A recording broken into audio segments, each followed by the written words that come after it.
पीताम्बरं त्रिनयनं परमं पवित्रम् पूज्य दिवाकरनिभोज्ज्वलकान्तिकान्तम् विघ्नेश्वरं सकलविघ्नहरं नमामि। वन्दे विभूषितकरान्नवनीरदाभात् पीताम्बरधरुणबिम्बफलाधरोष्टात् पूर्णेन्दुसुन्दरमुखादरविन्दनेत्रात् कृष्णात् परं किमपि तत्त्वमहं न जाने। कृष्ण त्वदीयपदपङ्कजपञ्जनान्ते अद्यैव मे विशतु मानसराजहन्त प्राणप्रयाणसमयैकभवादभितैः कण्ठावरोधनविदौ स्मरणं कुतस्ते। नमोऽस्तु देव्यासविशालबुद्धे कोल्लारविन्दाय येन त्वया भारततैलपूर्णः तद्वारितो ज्ञानमय प्रदीपः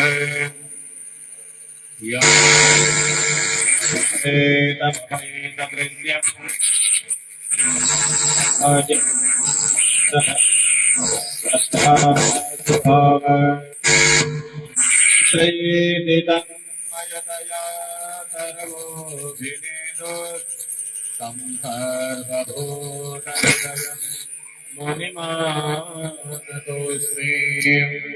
योऽन्तः प्रवेश्य मम वाचमिमां प्रक्षुब्धां सञ्जीवयात्यखिलशास्त्रिधरश्वधाम्ना अन्याश्च हस्तश्रवणत्वगादीन् प्राणान्नमो भगवते पुरुषाय तुभ्यम्।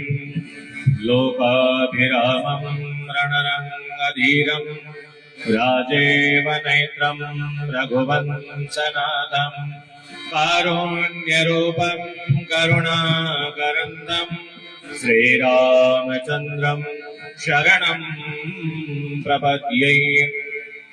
अतुलितबलधामं स्वर्णशैलाभदेहं धनुजवनकृशानं ज्ञानिनाम् अग्रगण्यं सकलगुणनिधानं वानराणामधीशं रघुपतिप्रियभक्तं वातजातं नमामि।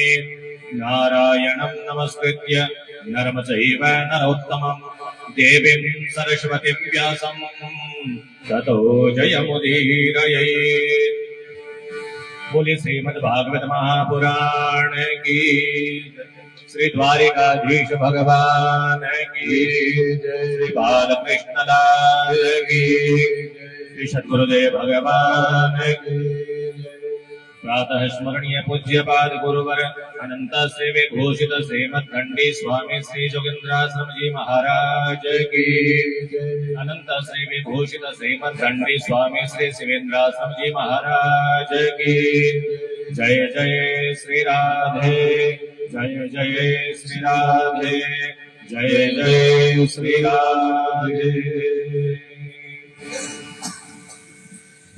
परम मंगल परम कल्याणकारी श्रीमद् भागवत महापुराण इस कथा ज्ञान गंगा यज्ञ में विगत हम 6 दिनों से आज 7वां दिन है। ठाकुर जी की कृपा से भक्ति भाव से भगवान की यह पुण्य कथा, भगवान की दिव्य लीलाओं का हम सब श्रवण कर रहे हैं।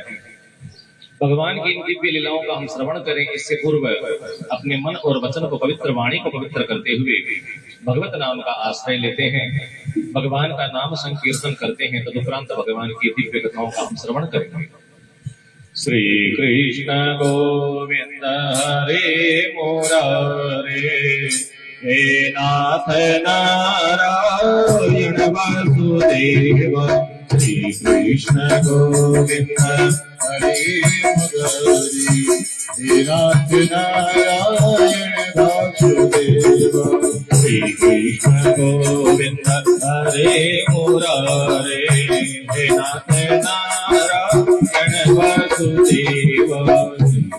कृष्ण गोविंद हरि मुरारी हे नाथ नारायण वासुदेव हे नाथ नारायण वासुदेवा हे नाथ नारायण वासुदेवा हे नाथ नारायण वासुदेवा हे नाथ नारायण वासुदेवा श्री कृष्ण गोविंद हरे मुरारे हे नाथ नारायण वासुदेवा कृष्ण गोविंद हरे मुरारी हे नाथ नारायण वासुदेवा पितुमात स्वामी सखा हमारे हे नाथ नारायण वासुदेवा पितुनाथ स्वामी सखा हमारे हे नाथ नारायण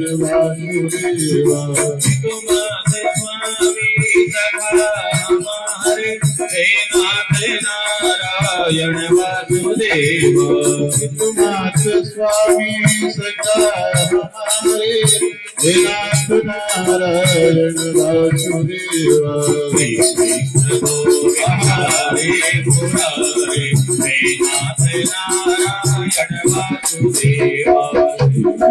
गोविंद हरे मुरारे हे नाथ नारायण वासुदेवा कृष्ण गोविंद हरे मुरारी हे नाथ नारायण वासुदेवा श्री कृष्ण गोविंद हरे मुरारे हे नाथ नारायण वासुदेवा कृष्ण गोविंद हरे मुरारी हे नाथ नारायण वासुदेवा राधा कृष्ण गति मम प्रेममयी राधा राधा प्रेममयो हरि जीवने नित्यं राधा कृष्ण हरे मम राधा कृष्ण गति मम हरे राधा कृष्ण हरे मम राधा कृष्ण गति मम कृष्ण च द्रविणं राधा राधया द्रविणं हरि जीवने निधने नित्यं राधा कृष्ण हरेर्मम राधा कृष्ण गति मम हरे राधा कृष्ण हरेर्मम राधा कृष्ण गति मम कृष्ण प्राणमयी राधा राधा प्राणमयो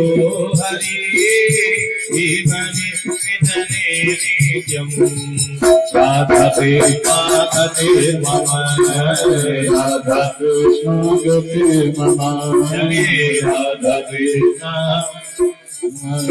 कृष्ण द्रवमयी राधा राधा द्रवमयो हरि जीवने निधने नित्यं राधा कृष्ण हरेर्मम राधा कृष्ण गति मम हरे राधा कृष्ण गति मम कृष्ण गेहिता राधा राधा गेहितो हरि जीवने निधने नित्यं राधा कृष्ण हरेर्मम राधा कृष्ण गति मम हरे राधा कृष्ण हरेर्मम कृष्ण चिता राधा राधा चितो हरि जीवने निधने नित्यं राधा कृष्ण हरेर्मम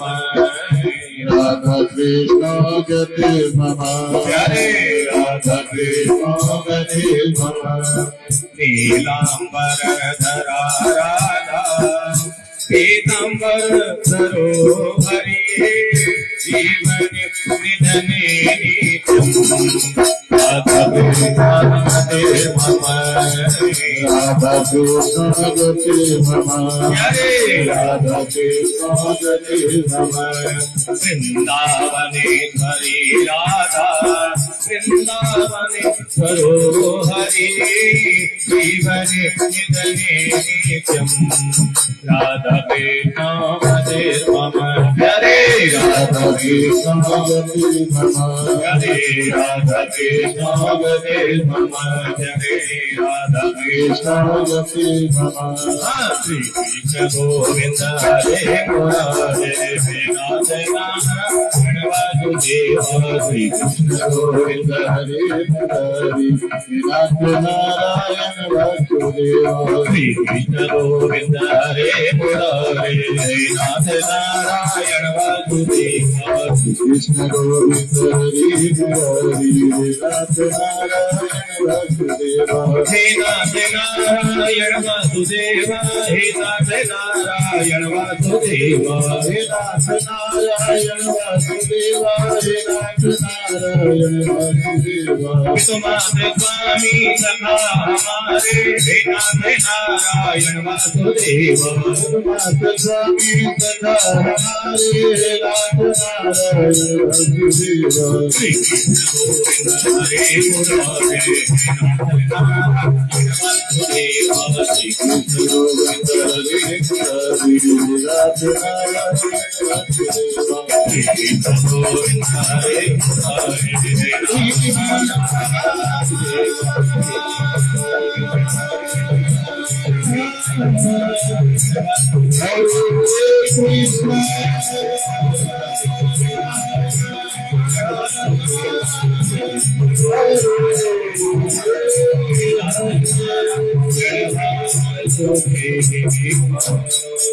प्रेम से बोलिए राधा रानी की बांके बिहारी लाल की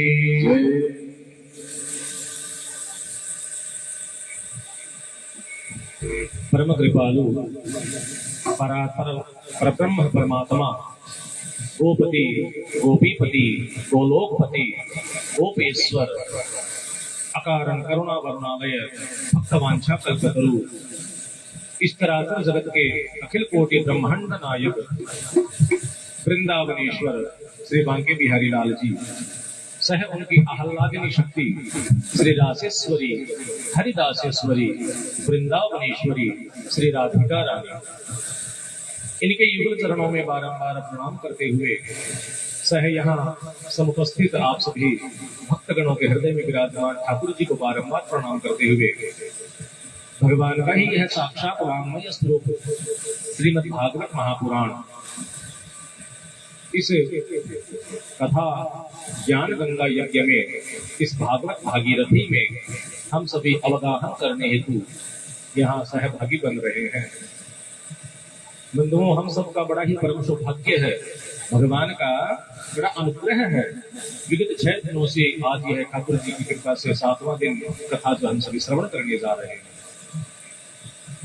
बंधुओं, कल की कथा में हम सब ने श्रवण किया भगवान की इस बाल्य अवस्था का।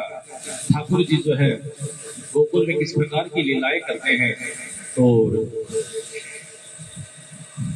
जो काम रूपी वस्त्र है उन वस्त्रों का हरण ठाकुर जी ने किया, यानी काम का हमारा हरण किया। तदुपरांत जो है वरुण के दूत जो है नंद बाबा को जब पकड़ के ले गए, एकादशी के दिन द्वादशी के दिन जब प्रातः काल स्नान कर रहे थे शीत काल वेला में, भगवान ने वरुण पर विजय प्राप्त की। मतलब बंधुओं, वरुण जो है रस के अधिष्ठात्र देवता है और हमें उस रस का भान होता है अपनी जीभ से। तो जीभ को जीतना है, मतलब कि जो रस स्वादन है 6 प्रकार के जो रस बताए हैं उन रसों की आसक्ति में महाराज नहीं पड़ना है और साथ ही अपनी वाणी पर भी संयम रखना है। भगवान की उस दिव्य लीला से हमें यह शिक्षा मिलती है।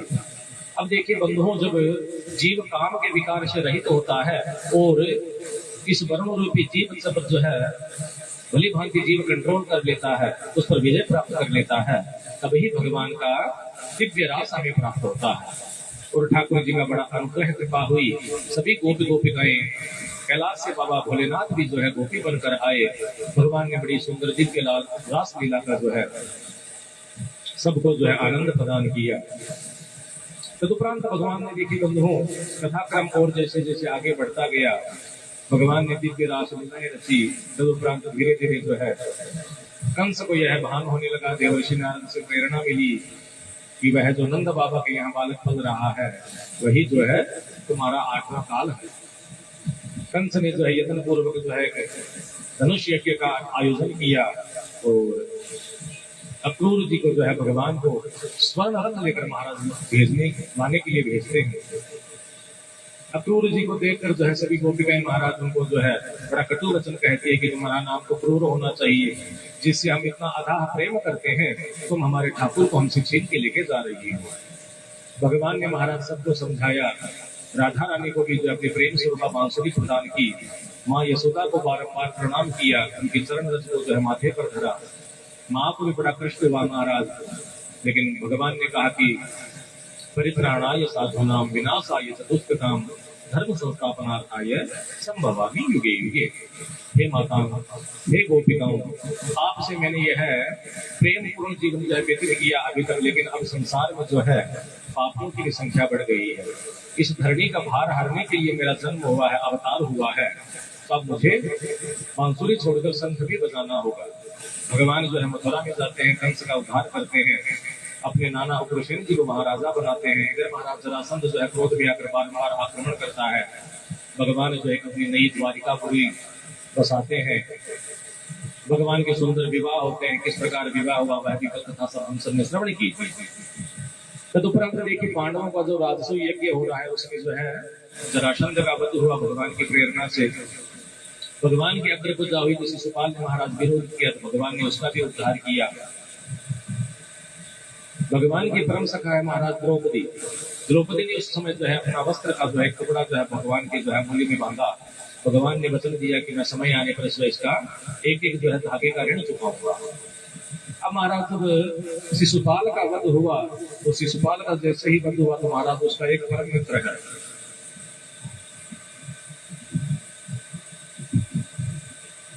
शिशुपाल को जब भगवान श्री कृष्ण ने मारा तो उसका एक मित्र है साल्व। साल्व को जब ये हमारा समाचार मिलता है तो भगवान को देखिए वहां पर है राजसूय यज्ञ में, लेकिन पीछे से साल्व जो है वह द्वारिका पर आक्रमण कर देता है। भगवान के पुत्र है प्रद्युम्न जी महाराज। भली भांति उसके साथ जो महाराज युद्ध करते हैं, लेकिन वह युद्ध में घायल हो जाते हैं। भगवान को जब यह समाचार मिलता है तो भगवान जो है तत्क्षण जो है द्वारिका पर हारते हैं और साल्व के साथ युद्ध किया और साल्व का महाराज विनाश किया, साल्व की माया का नाश किया। तत्पश्चात भगवान जो है दंतवक्र और विदुरथ को भी मारा। द्वारपाल देखिए वह साप से मुक्त होकर भगवान के धाम को गया। शिशुपाल और दंतवक्र जो जय और विजय की जो कथा है ना, जो श्रापवश बने हैं दैत्य, महाराज यही शिशुपाल और दंतवक्र है। तो आज भगवत कृपा से जो है उनका 3 जन्म का जो वेद का भाव था वह पूर्ण हो गया। प्रथम जन्म में हिरण्याक्ष और हिरण्यकश्यप जिनका उद्धार किया भगवान वराह ने और भगवान नृसिंह ने।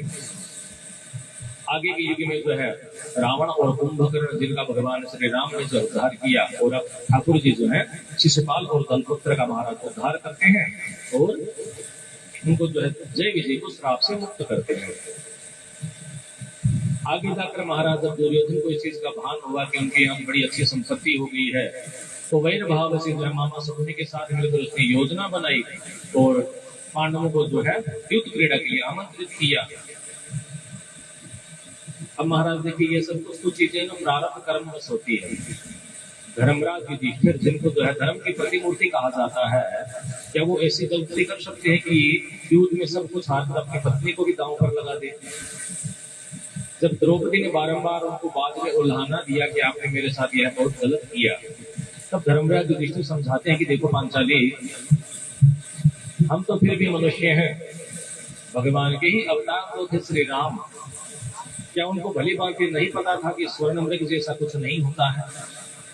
फिर भी माँ भगवती सीता के कहने पर भगवान ने जो स्वर्ण मृग का पीछा किया और पीछे से रावण ने उनका अपहरण कर लिया।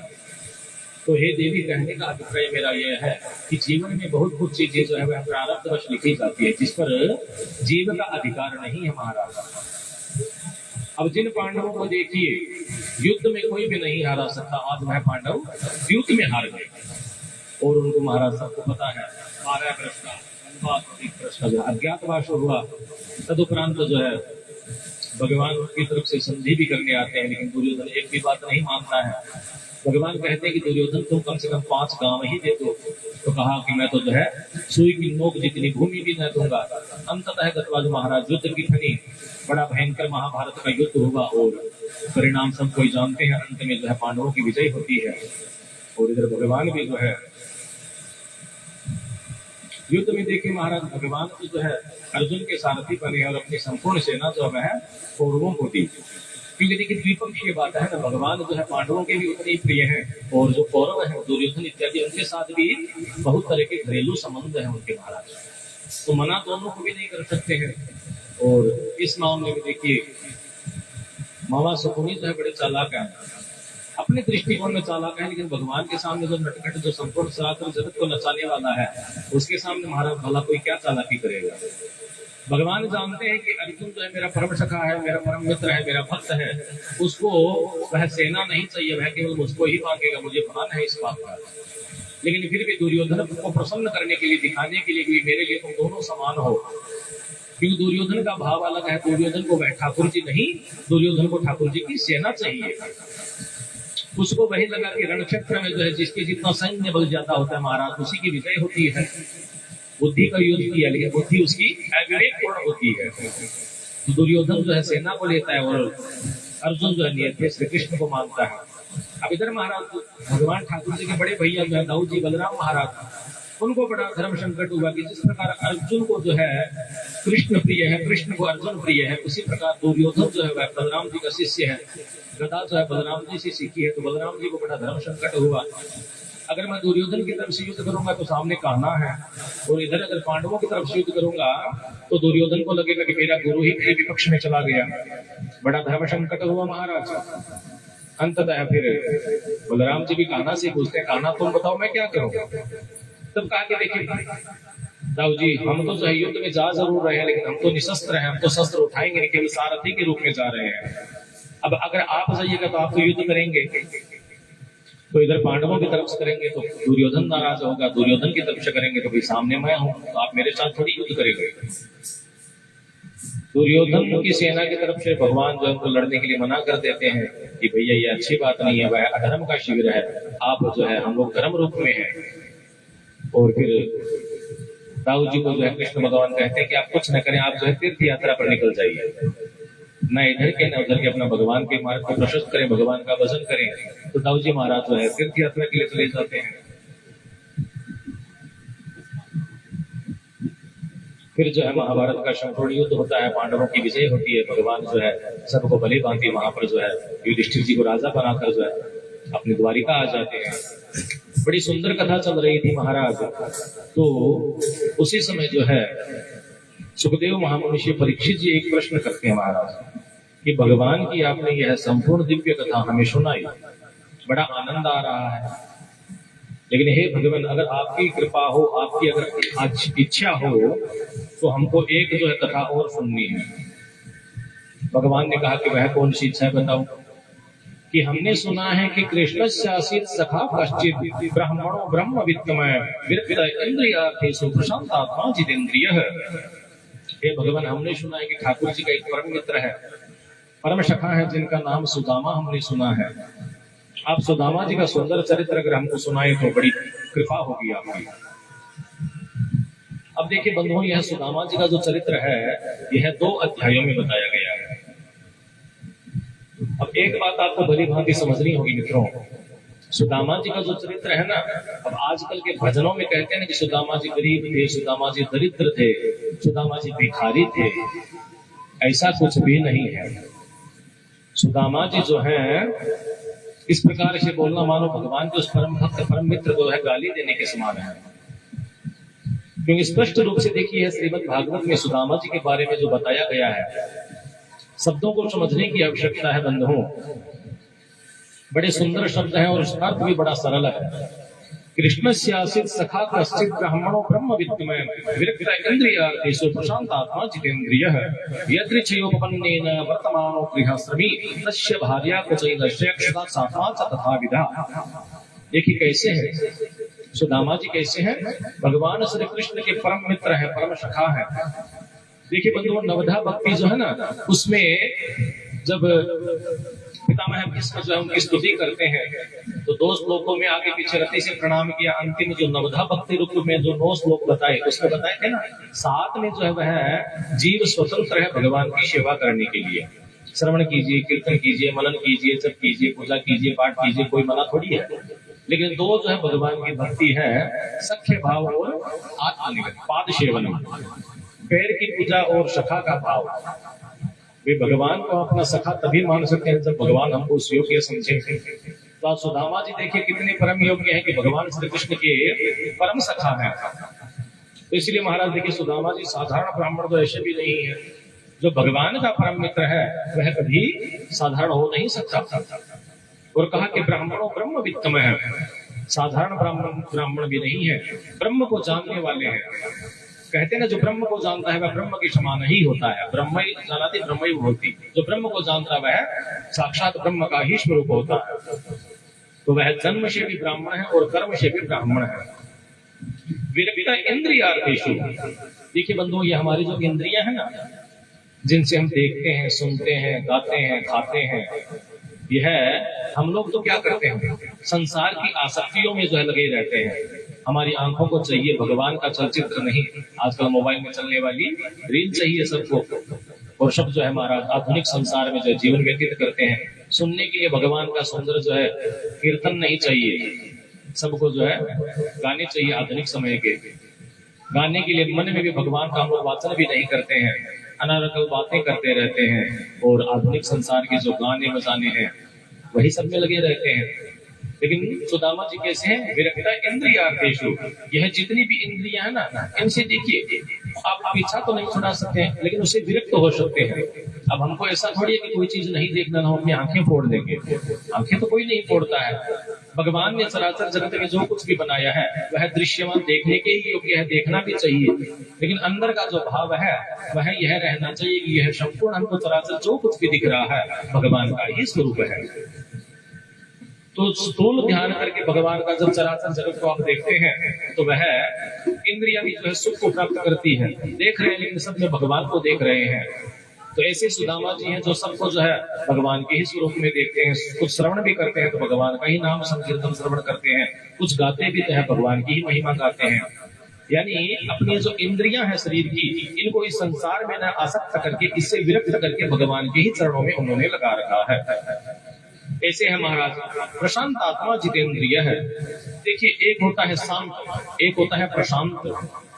भगवान जो है शांत है और सुदामा जी प्रशांत है। अब शांत और प्रशांत में महाराज क्या अंतर होता है? देखिए जो शांत होता है ना, उसको कभी कभार गुस्सा भी आ जाता है। और जो प्रशांत है वह सदैव जो है नम्र भाव से रहता है। अब इसको कैसे समझे? भगवान शांत है और भगवान का भक्त जो है वह प्रशांत है। हिरण्यकश्यप को मारने के लिए भगवान नृसिंह जब अवतार लेते हैं तो नृसिंह भगवान देखिए कितने क्रोध में है। लेकिन उनका जो प्रहलाद जो पुत्र है हिरण्यकश्यप का, वह भगवान का परम भक्त है।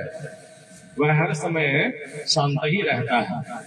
अब भगवान को तो हिरण्यकश्यप ने कोई जो है कष्ट नहीं दिया, कष्ट दिया प्रहलाद जी को। लेकिन प्रहलाद जी भगवान के परम भक्त हैं तो उन्होंने कभी भी अपने मन में ऐसी कामना नहीं की कि मेरा पिता का जो है अनिष्ट हो। तो भगवान के जो परम भक्त होते हैं बंधुओं, वह सदैव जो है प्रशांत ही रहते हैं। और शांत भगवान का तो ऐसे शांताकारम भुजगशयनम पद्मनाभम सुरेशम, भगवान का शांत स्वरूप है। लेकिन जब भगवान के भक्त पर कुछ विपदा आती है तो वही शांत जो है भगवान नृसिंह भी बन जाते हैं। तो ऐसे जो है सुदामा जी हैं प्रशांत आत्मा जितेंद्रिय है। अपनी जो इंद्रियां हैं इन पर जो है बड़ा काबू है महाराज उनका। वर्तमानो गृहस्थमी, वर्तमान समय में जो है वह गृहस्थ धर्म में जो है भगवत इच्छा से जो है गृहस्थ धर्म का पालन कर रहे हैं। उनकी पत्नी का नाम है सुशीला। तस्या भार्या कुचैलस्या क्षमा चत्था विधा। देखिए सुदामा जी जो है ना, उन्होंने अयाचक होने का व्रत ले रखा है महाराज। भगवान की पूजा पाठ करते हैं, एक छोटी सी झोपड़ी है, उसी में पूरा परिवार रहता है। बच्चे जो है, उनकी पत्नी के पास केवल एक ही वस्त्र है, उसको नित्य धारण करती है, धोती और धारण करती है। अपने एक फटी सी धोती पहन रखे हैं, बच्चों के वस्त्र का कोई ठिकाना ही नहीं है। लेकिन फिर भी अयाचक है, किसी से जो है मांगते कुछ भी नहीं है। भगवान की पूजा पाठ करते हैं। घर के बाहर में एक जो है सुंदर वृक्ष था, उस वृक्ष के नीचे बैठे बैठे भगवान की पूजा पाठ ही केवल करते हैं। अब ब्राह्मण है तो पुरोहित्य भी करते हैं, यजमान के यहाँ किसी के यहाँ जाते हैं, वहां भी देखिए महाराज अयाचक है, मांगते कुछ भी नहीं है। यजमान के यहाँ कुछ काम करवाई, उसकी जो इच्छा हुई सो वह दे दिया, नहीं भी दिया तो ठाकुर जी का प्रसाद पाकर ऐसे ही आ गए। अब महाराज देखिए, इसीलिए सुदामा जी जो है ब्रह्म को जानने वाले हैं, तो ब्रह्म को जानने वाले हैं तो केवल ब्रह्म की ही भक्ति करते रहते हैं महाराज। और उनकी जो धर्म पत्नी है सुशीला, अब उनको जो देखे महाराज गरीब बताया गया है। एक शब्द है गरीब होता है और एक होता है दरिद्र। गरीब में और दरिद्र में महाराज अंतर है। गरीब हम लोग उसको कहते हैं कि देखिए अब आधुनिक संसार है, आधुनिक संसार की जो सुख भोग की, या जो आधुनिक संसार में जिस वस्तुओं की हमें जरूरत है जीवन यापन करने के लिए, उनकी अगर कमी रहती है तो वह कहने का अभिप्राय है वह गरीब है, उसके पास आधुनिक सुख सुविधाओं का अभाव है। लेकिन दरिद्र महाराज वह होता है जिसके मन में संतोष नहीं होता है। असंतुष्ट जो होता है महाराज, वह दरिद्र होता है। एक बड़ी सुंदर संत की मुख्य कथा श्रवण कर रहे थे। ये गांव में जो है बड़े परम तपस्वी जो है साधु महाराज रहते थे। उनके पास जो है एक छोटी सी मोती थी, लेकिन वह सदैव कहते थे कि यह मोती मैं किसी को न दूंगा, लेकिन जो सबसे दरिद्र होगा ना उसको मैं यह मोती अवश्य दूंगा। हमारा छोटा सा मोती है, उसका कोई मोल थोड़ी है, लेकिन कहा कि मेरी नजर में जो सबसे दरिद्र होगा उसको वह मोती मैं प्रदान करूंगा। अब संयोग बस वह जहां साधु महाराज रहते थे वह पूर्वोत्तर राज्य था। उसके जो राजा थे उनके यहाँ पश्चिमोत्तर राजा जो थे उन्होंने आक्रमण कर दिया महाराज। अब वह पश्चिम का जो राजा था इतना धनवान था, लेकिन संतोष नहीं था उसको। पूर्व के राजा को जीतने की अभिलाषा से जब जैसे ही उसकी राज्य में प्रवेश करता है वह साधु महाराज वहां पर जाते हैं। गांव वाले भी सोचते हैं कि साधु महाराज उस शत्रु रूपी राजा के सामने क्यों जा रहे हैं, और जाकर महाराज अपनी झोली से जो है वह मोती उनको निकाल कर दिया। अब सब बड़े अचंभित हो गए कि यह तो इतने बड़े प्रतापी राजा है, यह कैसे दरिद्र हो सकता है। और साधु महाराज का वचन था कि जो सबसे दरिद्र होगा उसको मैं यह मोती दूंगा। गांव वालों को बड़ा अचंभा हुआ और सबने पूछा कि साधु महाराज आपने कहा था कि जो सबसे दरिद्र होगा उसको मैं यह मोती दूंगा। तब साधु महाराज समझाते हैं कि देखो बंधुओं, यह जो राजा आया है यह मेरी नजर में सबसे बड़ा दरिद्र है, क्योंकि इसके पास जो है अपार संपत्ति है, फिर भी इसके पास संतोष रूप का जो धन है वो नहीं है। यह असंतुष्ट है, असंतुष्ट है, इसीलिए यह दरिद्र है। किसी का धन का जो है छीन लेना, किसी को मारकर धन उसका ले लेना, वह महाराज कोई अच्छा काम तो नहीं है। अगर आपको अपना राज्य का भार बढ़ाना है, राज्य बढ़ाना है, उसमें धन चाहिए, आपको वर्चस्व चाहिए, तो आप अनेक प्रकार के व्यापार करें, धन की वृद्धि हो ऐसा कर्म करें। किसी को छीनने से धन की वृद्धि थोड़ी होती है। तो साधु महाराज ने कहा कि मेरी नजर में तो सबसे बड़ा दरिद्र यही है। तो महाराज सुंदर कथा में यह है कि सुदामा की जो धर्म पत्नी है सुशीला जी, वह धर्म परायणा थी। उनको भी पता था कि मेरे पति जो है वह अयाचक है, किसी से मांगते नहीं है, सदैव जो है भगवान की भक्ति में लगे रहते हैं। लेकिन अब छोटे छोटे बच्चे महाराज घर में होते हैं, माँ के सामने भूखे रहते हैं ना, तो माँ का जो हृदय विचलित हो जाता है। माँ सोचती है कि क्या करें। अब सुदामा जी तो अयाचक है, उनको जाकर कुछ कह भी नहीं सकते। और देखिए बंधुओं, कृष्ण पक्ष और शुक्ल पक्ष दो पक्ष हैं। हर माह के पक्ष में जो एकादशी हम लोग जो करते हैं, भगवान नारायण की जो एकादशी है, उस दिन जो निराहार करके व्रत करते हैं। लेकिन सुशीला जी कहती है कि एक माक्ष द्वे पाख में दो एकादशी होए, सो प्रभु दीन दयाल ने नित प्रतिदिन मोए। यानी कि एक महीने में जो दो एकादशी होती है, लेकिन ठाकुर जी की ऐसी कृपा है कि हमारे यहाँ तो नित्य प्रति यानी प्रतिदिन ही एकादशी है। अब महाराज घर में कुछ खाने को है ही नहीं, तो एकादशी अपनी ही हो गई। बालक छोटे छोटे हैं, भूख से बड़े व्याकुल रहते हैं। तो एक दिन सुशीला माता से जो है सहन नहीं हुआ। मन में विचार किया कि अगर इनसे कुछ कहेंगे, अयाचक है, मांगने तो कहीं जाएंगे ही नहीं। फिर अचानक याद आया कि इनके जो है एक परम मित्र है बाल सखा, जो अभी द्वारिका के राजा है, द्वारिकाधीश श्री कृष्ण। हमने ऐसा सुना है, सुशीला जी को भली भांति ज्ञान था, क्योंकि ठाकुर जी की जो है चर्चा तो करते ही थे सुदामा जी महाराज कि कृष्ण जो है मेरे परम मित्र हैं। तो एक दिन सुशीला जी ने विचार किया कि आज जो है सुदामा जी को जो है आग्रह करते हैं कि आप अपने परम मित्र से मिलकर आइए, क्योंकि सुदामा जी स्वयं जो है सुशीला को जो एक दिन ठाकुर जी के बारे में बताते हैं कि कहो सुदामा एक दिन कृष्ण हमारो मित्र, करती रहती उपदेश दिए हैं ऐसो परम विचित्र। लोचन, ठाकुर जी का स्वरूप जो देख के बताते हैं सुशीला जी को कि लोचन कमल दुख मोचन तिलक भाल, श्रवण निकुंडल मुकुट धरे माथ है, ओढ़े पीत बसन करे में वैजयंती माला, शंख चक्र गदा और पद्म लिए हाथ है। कहत नरोत्तम संदीपनी गुरु के पास, तुम्हें कहत हम पढ़े एक साथ हैं, द्वारिका के गए हरिदारिद्र हरेंगे प्रिय, द्वारिका के नाथ वे अनाथन के नाथ हैं। हे स्वामी, अगर आपकी आज्ञा हो तो कुछ मैं कहना चाहती हूँ। अब सुदामा जी महाराज उस समय जब भगवान का पूजन कर रहे थे, माला जैसे ही संपूर्ण हुई, कहा कि देवी क्या कहना चाहती हो? तब कहा कि देखिए नाथ, हमको पता है कि आप अयाचक हैं, किसी से मांगते नहीं है, लेकिन आपके ही श्रीमुख से हमने सुना है कि आपके परम मित्र हैं द्वारिकाधीश जो अभी हो रखे हैं, वह श्री कृष्ण है, आपके बाल सखा हैं। और सांदीपनी आश्रम में जो है आप लोग दोनों साथ साथ अध्ययन किए हैं, पढ़े हैं, आपके ही श्रीमुख से ऐसा हमने सुना है। तो महाराज वो अनाथन के भी नाथ हैं, अगर आप एक बार अपने मित्र से मिलकर आए तो महाराज बड़ा अनुग्रह कृपा होगी। सुशीला की बात सुनकर जो है सुदामा जी बड़ा अचंबा करते हैं कि सुशीला देखो, आज मैंने अयाचक का जो व्रत धारण कर रखा है कि मैं किसी से भी मांगूंगा नहीं, यह देवी तुम्हारे ही कारण जो है मेरा अभी तक व्रत जो है निरंतर चल रहा है। देखिए गृहस्थ में क्या होता है बंधुओं, जो धर्म पत्नी होती है, धर्म परायणा जो पत्नी है, वह पति की किसी भी अवस्था हो, चाहे वह धनवान हो चाहे गरीब हो, जीवन में देखिए उतार चढ़ाव सबके साथ होता है। तो धर्म पत्नी का कर्म क्या है कि पति की जैसी भी जो है अवस्था है, चाहे वह धनवान है चाहे गरीब है, हर क्षण जो है पति का जो है सहयोग करती है, उसके साथ कदम से कदम मिलाकर चलती है, वही महाराज उसकी गृहस्थ जो है सबसे सुंदर व्यतीत होती है। तो सुदामा जी कहते हैं कि अरे सुशीला, आज तुमको ऐसा क्या हो गया है? तुम्हारे ही कारण तो मैंने आज तक यह अयाचक का व्रत धारण कर रखा है। देवी तुम्हारी ही कृपा है, तुम्हारा ही ऐसा मनोरथ है कि तुम जो है मेरे उस व्रत में सहभागिनी बनी हुई, और आज तक तुमने मुझसे कहा नहीं है कि किसी से मांग कर लाओ। सुशीला जी तुरंत हाथ जोड़कर कहते हैं कि क्षमा करें प्रभु, हमने आपसे यह नहीं कहा कि आप जो है ठाकुर जी से मांग कर आइए, हमने तो आपसे केवल यह कहा है कि द्वारिकानाथ आपके मित्र हैं, आप उनसे मिलकर आइए, एक बार जो अपने मित्र के यहाँ मिलने चले जाइए। काफी समय हो गया है तो कम से कम मित्र मिलेंगे।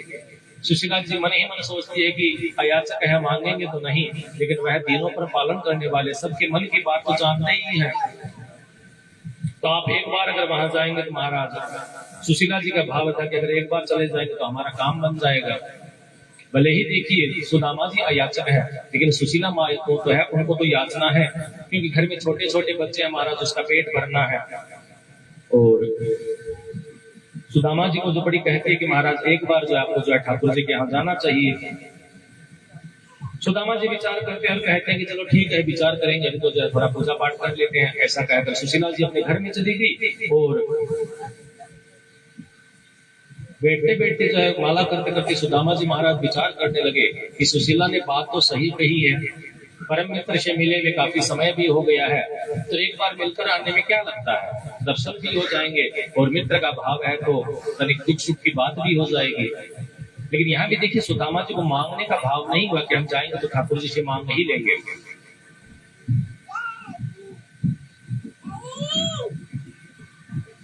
और सुदामा जी यह विचार करके अपने जब मालिका पूरा करके उठकर कहते हैं देवी तुम्हारी बात तो ठीक है, काफी समय हो गया, हम भी जो है सोच रहे थे कि कान्हा से मिलकर आते हैं, वह तो अभी द्वारिका नाथ है, तो परम मित्र है, तो मिलने तो तुम अगर बोलती हो तो मिलकर आ जाते हैं, कोई बात नहीं।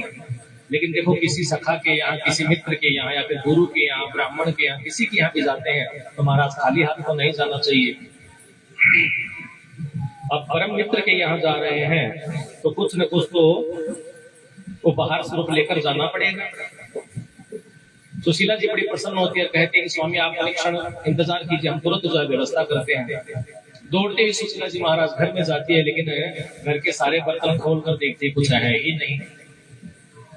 तब सुशीला जी विचार करते कि अब क्या किया जाए।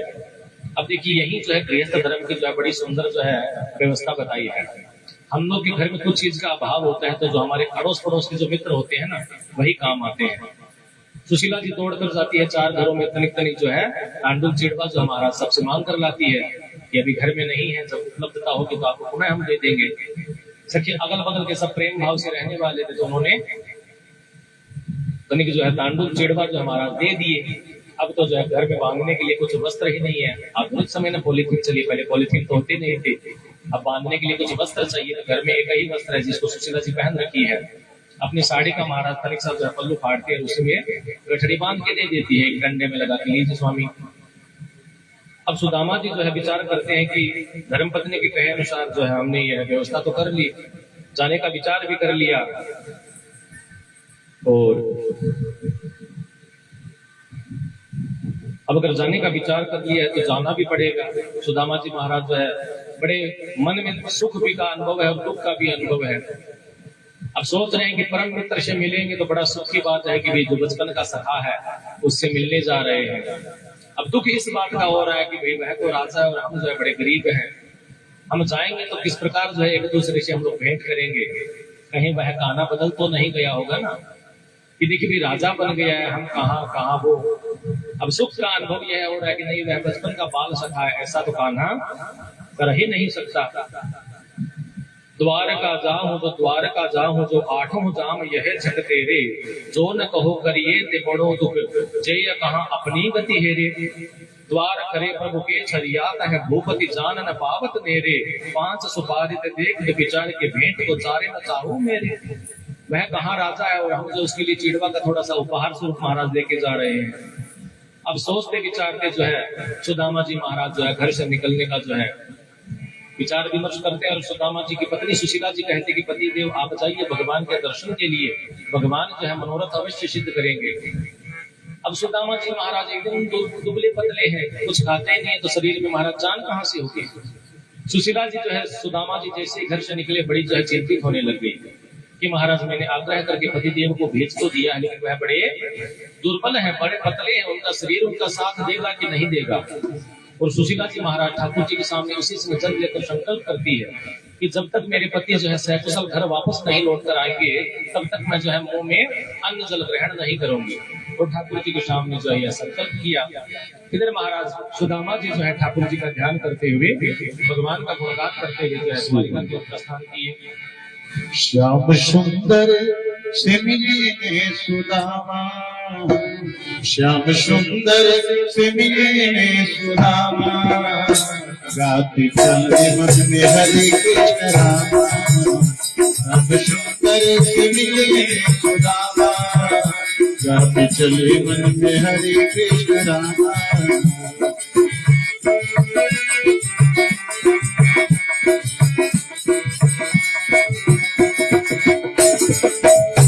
हरे राम राम राम हरे हरे, हरे कृष्ण कृष्ण कृष्ण हरे हरे। राम राम हरे हरे, हरे कृष्ण कृष्ण कृष्ण हरे हरे। श्याम सुंदर से श्याम सुंदर से मिले सुदामा, गाती चले मन में हरे कृष्ण रामा। श्याम सुंदर से मिले सुदामा, गाती चले मन में हरे कृष्ण रामा।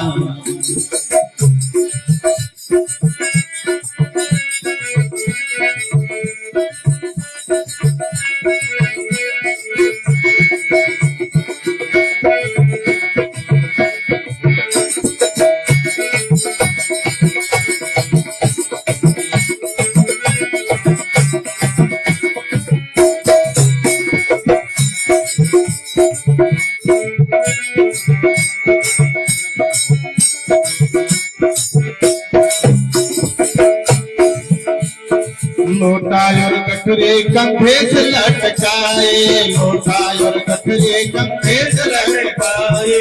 ठाकुर के गठरी बगल में दबाए, धनुष की गठरी बगल में दबाए, लोटा और डोरी कंधे से लटकाए, लोटा और डोरी कंधे से लटकाए, धनुष की गठरी बगल में दबाए, धनुष की गठरी बगल में दबाए।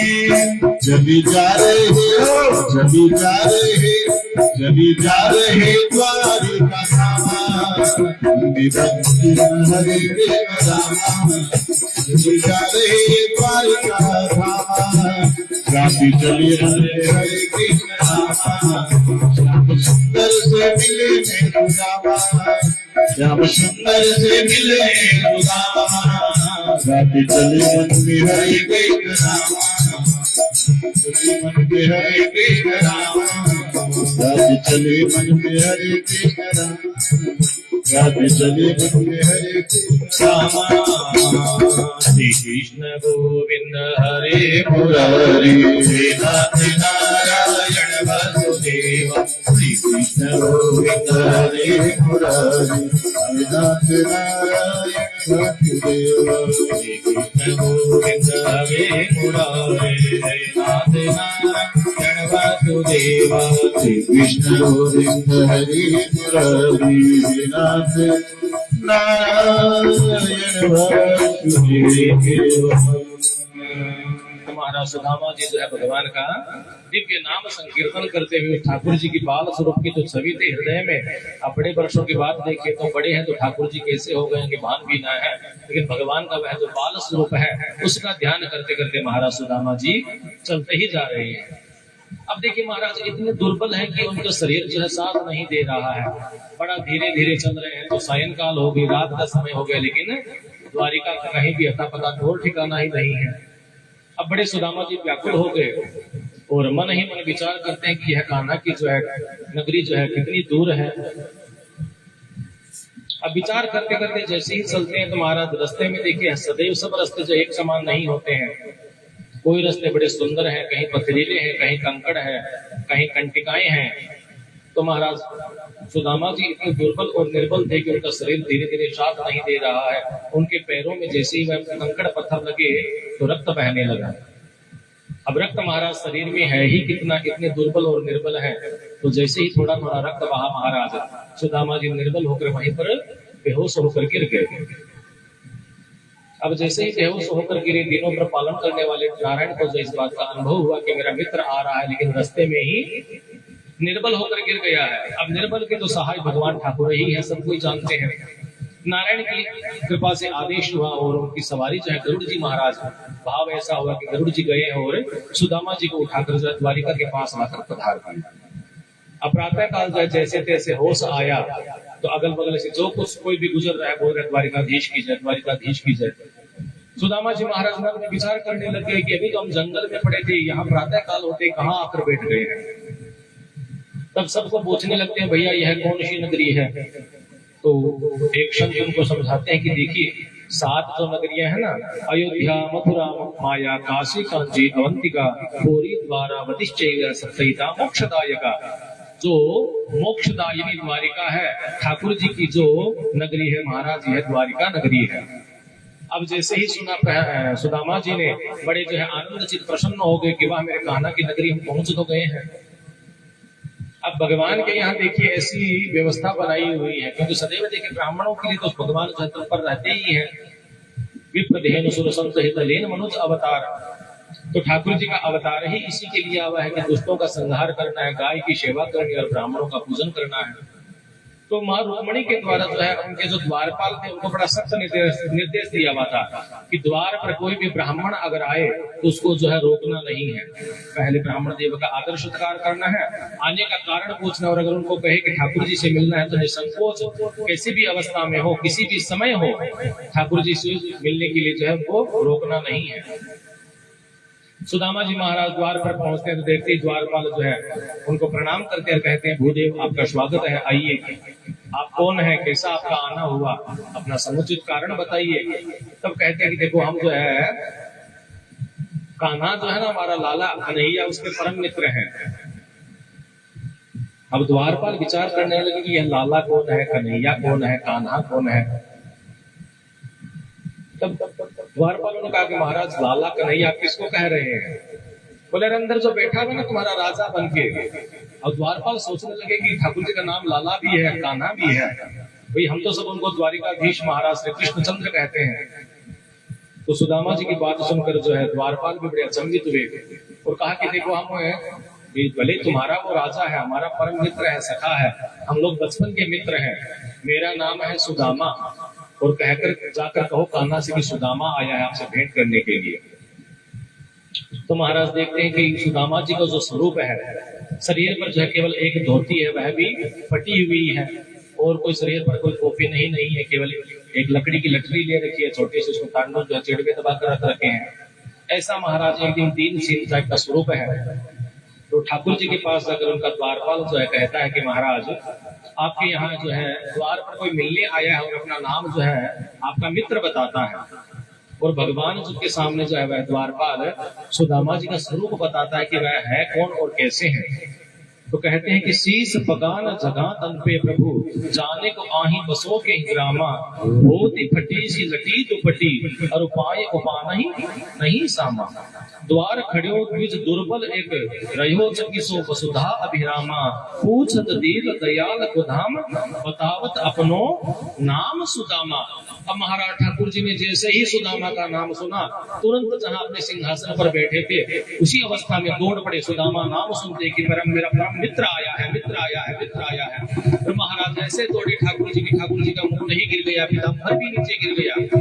सभी रानियां देखकर बड़ी जो है सोचने लगी कि आज ऐसा कौन सा परम मित्र आ गया जिसके लिए कान्हा ऐसे दौड़े जा रहे हैं, जिस कान्हा की सेवा में जो है हजारों दास दासिकाएं, यहाँ तक कि इतनी रानियां भी सदैव जो है ठाकुर जी की सेवा में रहते हैं और सदैव ठाकुर जी आनंदित रहते हैं। ऐसा आज कौन आ गया जिसके लिए ठाकुर जी ने न तो पैरों में पांव अपनी जो है चरण पादुका पहनी है, और न ही जो है मुकुट का ठिकाना है, न पीताम्बर का ठिकाना है। दौड़ते दौड़ते जो है ठाकुर जी सुदामा मेरे सखा सुदामा, सुदामा मेरे सखा सुदामा, दौड़े कृष्ण कन्हैया डगे धरे, दौड़े कृष्ण कन्हैया डगे धरे, निरख रही सुरबामा, निरखत पूरे नर नारी लोक सब, निरखत पूरे नर नारी लोक सब, दौड़ पड़ी सब श्यामा, सुदामा मेरे सखा सुदामा, सुदामा मेरे सखा सुदामा। कहूँ पट कहूँ सिर मुकुट बिखर गए, पट कहूँ सिर मुकुट बिखर गए, बिखर गई पगदाना। कहूँ पट कहूँ सिर मुकुट बिखर गए, बिखर गए पगदाना। भूलो या करे सुख सब कुछ, भूलो या करे सुख सब कुछ, भूल गए पदधारा। सुदामा मेरे सखा सुदामा, सुदामा मेरे सखा सुदामा। अश्रुबींद त्रिग टप टप टप कथ, अश्रुबींद त्रिग टप टप टप कथ, निरखत था गीत सुदामा, निरखत था गीत सुदामा।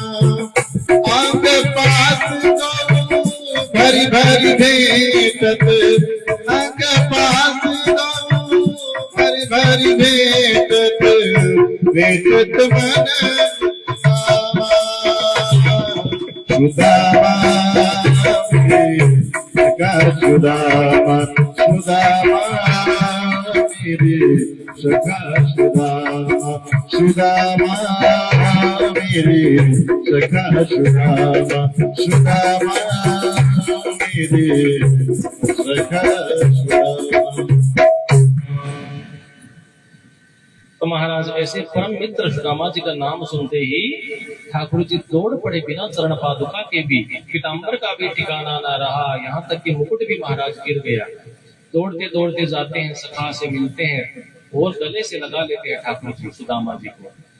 दोनों मित्र महाराज बड़े भाव विवल होते हैं, एक दूसरे को समाचार पूछने लगते हैं। ठाकुर जी कहते हैं कि ये सब बात बाद में करेंगे, आप तनिक अंदर चलिए सुदामा जी, मेरा परम मित्र आया। आज महाराज ठाकुर जी की जो है चेहरे की रौनक मानो जैसे गोकुल में प्रसन्न रहते थे, वैसे महाराज कान्हा बड़े आज प्रसन्न है कि मेरा परम मित्र आया है।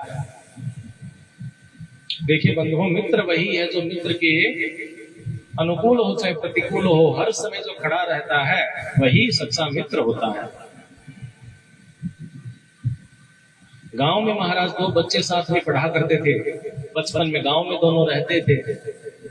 दोनों जो है एक साथ ही स्कूल जाते और जब तक जो है गांव में जीवन व्यतीत किया, दोनों एक साथ जाते, एक साथ खाते, पढ़ते, लिखते, खेलते, कूदते, बड़े अच्छे परम मित्र बन गए दोनों बालक। अब समझो अगर जो है एक तो गांव का गांव में ही रह गया और दूसरा जो है उसके पिताजी शहर चले गए, तो वो भी पिताजी के साथ शहर चला गया। शहर में आकर महाराज बढ़िया विधि व्यवस्था हो गई, वह नौकरी करने लगा, धनोपार्जन करने लगा। लेकिन गांव में जो मित्र रहता था महाराज वह ज्यों का त्यों ही रह गया, खेती बाड़ी करता, ठाकुर जी की कृपा होती, बारिश होती तो कुछ अनाज होता और अन्यथा बड़ा जैसे तैसे जीवन व्यतीत हो रहा था। अब महाराज दोनों गृहस्थ में प्रवेश कर गए, उनका जो है दोनों के यहाँ बाल गोपाल भी हो गए। गांव में जो मित्र रहता था महाराज, उसकी बेटी का विवाह जो है फाइनल हो गया। अब दोनों मित्र हैं बचपन के, लेकिन वह शहर में चला गया, वह गांव में रह गया। बेटी का विवाह जैसे ही जो है हुआ कि बेटी का विवाह करना है तो भी धन चाहिए। अंत समय में महाराज कुछ मुद्रिकाएं घट गई और तब अचानक याद आया कि मेरा मित्र जो है उसके यहाँ जाना चाहिए, विवाह का निमंत्रण भी दे देंगे और उससे कुछ सहायता भी मांग लेंगे कि बेटी का विवाह है तो कुछ उधार ही दे दो पैसे भाई।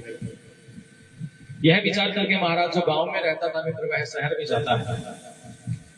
शहर में जो मित्र है उसका विवाह शहर में हुआ है, तो जो अर्धांगिनी उनकी शहर की है देखती है कि बड़ा एकदम मेला कुचीला कपड़ा पहना आया है, मेरे पति का नाम ले रहा है, बोल रहे मेरा मित्र है बहुत अच्छा। अंदर से आवाज आती है कौन है, तो कहता है कि कोई रह रहा है कि आपका मित्र है, गांव से आया है। महाराज जैसे ही सुना दौड़ के आया कि गांव से मतलब मेरा मित्र ही होगा। आते हैं, हृदय से लगाते हैं, खाना पीना होता है, पूछते हैं कि क्या बात है मित्र। तब कहा कि देखो मेरी बेटी है वो तुम्हारी भी बेटी है, अपनी बेटी का विवाह जो है फाइनल हो गया। बंधु देखो मुझे 5,000 रुपए की जरूरत है, पैसे के लिए मैं जो है बहुत यत्न कर चुका हूँ भैया, मुझे जहर खाने तक की नौबत आ गई, लेकिन मुझसे पैसे की व्यवस्था नहीं हो पा रही है। शहर वाला जो मित्र था वह कहता कि मित्र चिंता क्यों करते हो, हम है ना तुम्हारे मित्र। अपनी पत्नी से कहते हैं देखो कल ही जो मेरी सैलरी आई है वह ला के दो तो। और महाराज पैसे जो आते हैं 5,000 अपने मित्र को दे देते हैं। गांव वाला मित्र बड़ा प्रसन्न होता है कि देखो मित्र हो तो ऐसा हो। तो भेंट मुलाकात करके कहते हैं गांव में बड़ा काम है मित्र, हम जाते हैं। गांव वाला मित्र चला जाता है। पीछे से जो शहर वाला मित्र वह जो है घर में बैठकर रोने लगता है। तब उसकी पत्नी कहती है कि पहले तो देखो आवताओं में पैसे सारे दे दिए, अब बैठ के रोने से क्या फायदा है, अब महीने का खर्च कहाँ से निकालोगे। तब उसने अपनी पत्नी को समझाया कि अरे पगली मैं इसलिए नहीं रो रहा हूं कि महीने का खर्च कहाँ से निकालूंगा। जिस सखा के साथ मैंने बचपन बिताया है, आज उस सखा को केवल 5,000 रुपए के लिए मरने तक की नौबत आ गई, कह रहा है जहर खाने की नौबत आ गई। तो लालत है मेरे जैसे मित्र पर कि मैं उसका मित्र हूं, मुझे भान भी नहीं हुआ कि मेरे मित्र को ऐसी आवश्यकता है। तो पगली मैं इसलिए रो रहा हूं कि मेरे मित्र को धन की आवश्यकता थी और मुझे ज्ञान भी भान भी नहीं हुआ, मैं कैसा मित्र हूं। तो मित्रता महाराज होती थी वैसी कि अपने मित्र के लिए प्राण भी न्यौछावर कर दे, तो यह तो धन है। शहर वाली पत्नी उसको भी बड़ा अपने आप में जो है खराब लगने लगा कि मैं सोच रही थी कि पति इसलिए रो रहा है कि घर का खर्चा कैसे निकलेगा, पूरी सैलरी दे दी, लेकिन ये इसलिए रो रहा है कि मेरा मित्र को केवल 5,000 रुपए के लिए जहर खाने की नौबत आ गई, फिर मैं उसका मित्र होने का क्या फायदा। विपत्ति में अगर मित्र काम नहीं आए तो वह मित्र कैसा है। तो महाराज मित्रता ऐसी होनी चाहिए। और भगवान श्री कृष्ण और सुदामा जी जो है इसके सबसे प्रत्यक्ष और सबसे बड़े उदाहरण है कि मित्रता कैसी हो। ठाकुर जी जो है पधारे हैं, सुदामा जी को अपने सुंदर आसन पर बिछाया, जहां ठाकुर जी स्वयं जिस राजगद्दी पर बैठते थे उस पर सुदामा जी को बैठाए हैं। और जैसे ही चरण की तरफ नजर जाती है महाराज, जल से उनके चरण धोने थे, लेकिन चरण की ऐसी दशा है, देखकर जो ठाकुर जी को बड़ा दीन भाव होकर उनकी अश्रु धारा बहने लगती है। चरण जो है महाराज अपने अश्रु से जो है ठाकुर जी उनके दुलाते हैं, और सुदामा जी का चरण प्रक्षालन करने के बाद जो है स्नान इत्यादि होता है, अपने वस्त्र उनको देते हैं, पीताम्बर उनको धारण करवाते हैं, और अपनी पत्नियों से कहते हैं कि देखो तुम लोग जो है महारानी हो अच्छी बात है, लेकिन यह बहुत ब्रह्मनिष्ठ ब्राह्मण है और मेरा परम सखा है, मेरा परम मित्र है। रुक्मिणी जी जैसे सुनती है तब लगता है कि हाँ भाई भगवान जिसकी सेवा कर रहे हैं कुछ न कुछ तो बात है अवश्य ही। और प्रेम भाव से सभी जो है पटरानियां, आठों रानी जो विशेष थी वह और अन्य जितनी भी रानियां थी सब कुछ जो है सुदामा जी की सेवा में लग जाती है। सुंदर जो है भगवान भोजन होता है, इधर उधर की 10 तरह की बातें होने लगती है, और सुदामा जी कहते हैं कि मित्र देखो हम भी गृहस्थ में चले गए हैं, विवाह हो गया हमारा, और तुम्हारी भाभी का नाम है सुशीला, सब तरह की बात होती है। तो ठाकुर जी फिर कहते हैं कि आना कैसे हुआ, बड़ा सुंदर जो है भाव है।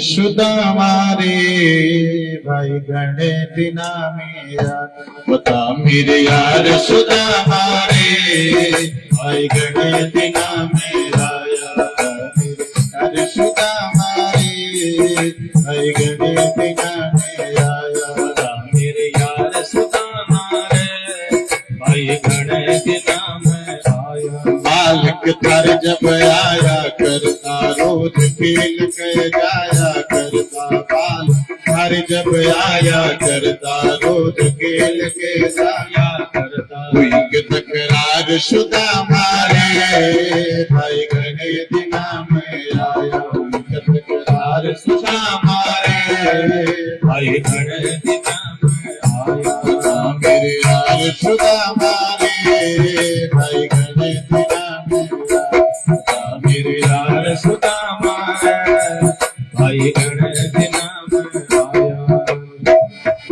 मन सुना दे कुटुंब कहानी, क्यों कर पड़ गई ठोकर खानी, मन सुना दे कुटुंब कहानी, क्यों कर पड़ गई ठोकर खानी, कोट की मार सुदामा रे भाई गणे दिना में आया, कोट की मार सुदामा रे भाई गणे दिना में आया, मेरे यार सुदामा रे भाई गणे दिना में आया, बता मेरे यार सुदामा रे भाई गणे दिना में आया। सब बच्चों का हाल सुना दे, मिसरानी की बात बता दे, सब बच्चों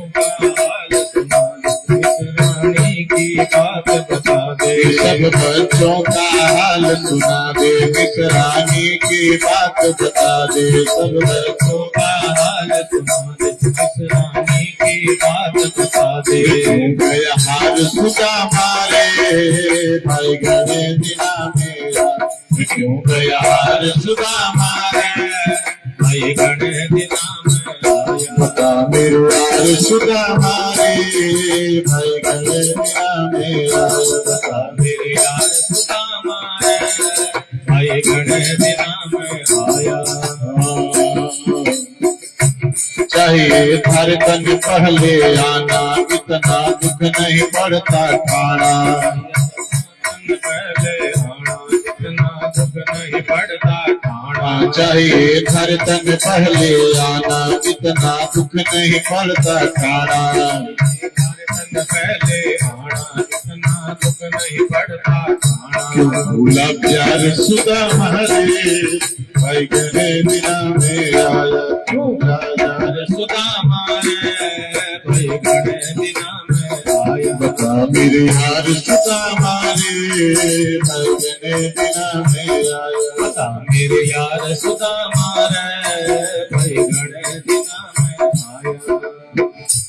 इब भी आ गया ठीक वक्त पे, आज बैठ जा मेरे तख्त पे, आ गया ठीक वक्त पे, आजा बैठ जा मेरे तख्त पे, आजा इब भी आ गया ठीक वक्त पे, आज बैठ जा मेरे तख्त पे, भी आ गया ठीक वक्त पे, आजा बैठ जामे तखत पे यार सुदामा रे भाई गणेश नाम आया ठिगरी यार सुदामा रे भाई गणेश नाम आया मेरे यार सुदामा रे भाई गणेश नाम आया बता मेरे यार सुदामा रे भाई गणेश नाम आया आज आजा भगत छाती पे लालो इब बता दे करने बैठा लो इब बता कने कने बिठा लो आजा भगत छाती पे लालो इब बता कने कने बिठा लो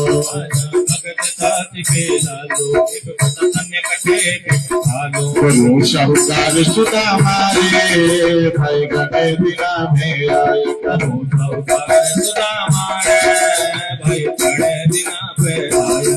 मेरे यार सुदामा रे भाई गणेश दिना में आए बता मेरे यार सुदामा रे भाई गणेश दिना में आया मेरे यार सुदामा रे भाई गणेश दिना में आया बता मेरे यार सुदामा रे भाई गणेश दिना में आया बता मेरे यार सुदामा रे भाई गणेश दिना में आया। तो महाराज सुंदर भाव से जो है ठाकुर जी ने कहा कि मित्र बड़े दिनों के बाद आए हो, लेकिन चलो अच्छा हुआ आए तो सही, इस मित्र की याद तो तुम्हें आई। बात चलते चलते सुदामा जी ने बताया बंधु गृहस्थ आश्रम में प्रवेश कर चुके हैं, तुम्हारी भाभी का नाम है सुशीला, छोटे छोटे जो है बाल गोपाल भी हैं। जैसे ही ठाकुर जी ने सुना कि भाभी भी है तो कहा कि अच्छा तुम तो जो है शुरू से कंजूस रहे हो, हमको पता है, गुरु माता के हम लोग पढ़ने गए उस समय भी तुमने जो है मेरे भाग के चने खा लिए थे, लेकिन अब कम से कम भाभी आ गई है तो भाभी ने कुछ न कुछ तो भेंट इस देवर के लिए भेजी होगी। अब जहां देख रहे हैं कि भाई 56 भोग रखा हुआ है, ठाकुर जी बढ़िया ड्राई फ्रूट्स खा रहे हैं, काजू किशमिश बादाम अखरोट, सुदामा जी मन ही मन विचार करते हैं कि भाई ये इतने सुंदर पंचमेवा खाने वाला जो है हमारे थोड़े से तांडुल जो है चिड़वा ये क्या खाएगा। और अपने जो गठरी थी महाराज उसको धीरे धीरे जो है सुचाने लगते हैं। कान्हा की नजर पड़ जाती है, तिरछी नजर वाला है ना, टेढ़ी चीज तो जल्दी दिखती है। तो कहा कि मित्र छिपाओ नहीं जो लाए हो दो। और महाराज सुदामा जी सकुचित कर रहे थे, लेकिन ठाकुर जी ने जो प्रेम भाव से वह गठरी उनसे ले ली और बड़े प्रसन्न हुए कि आहा देखो भाभी ने जो है, हमने कहा था ना तुम तो कंजूस हो, लेकिन भाभी तो जो है भाभी तो माँ होती है, कुछ न कुछ तो देवर के लिए जरूर भेजी है। तो महाराज आज ठाकुर जी जो है वह तांडुल की गठरी जो है सुदामा जी से ले लेते हैं।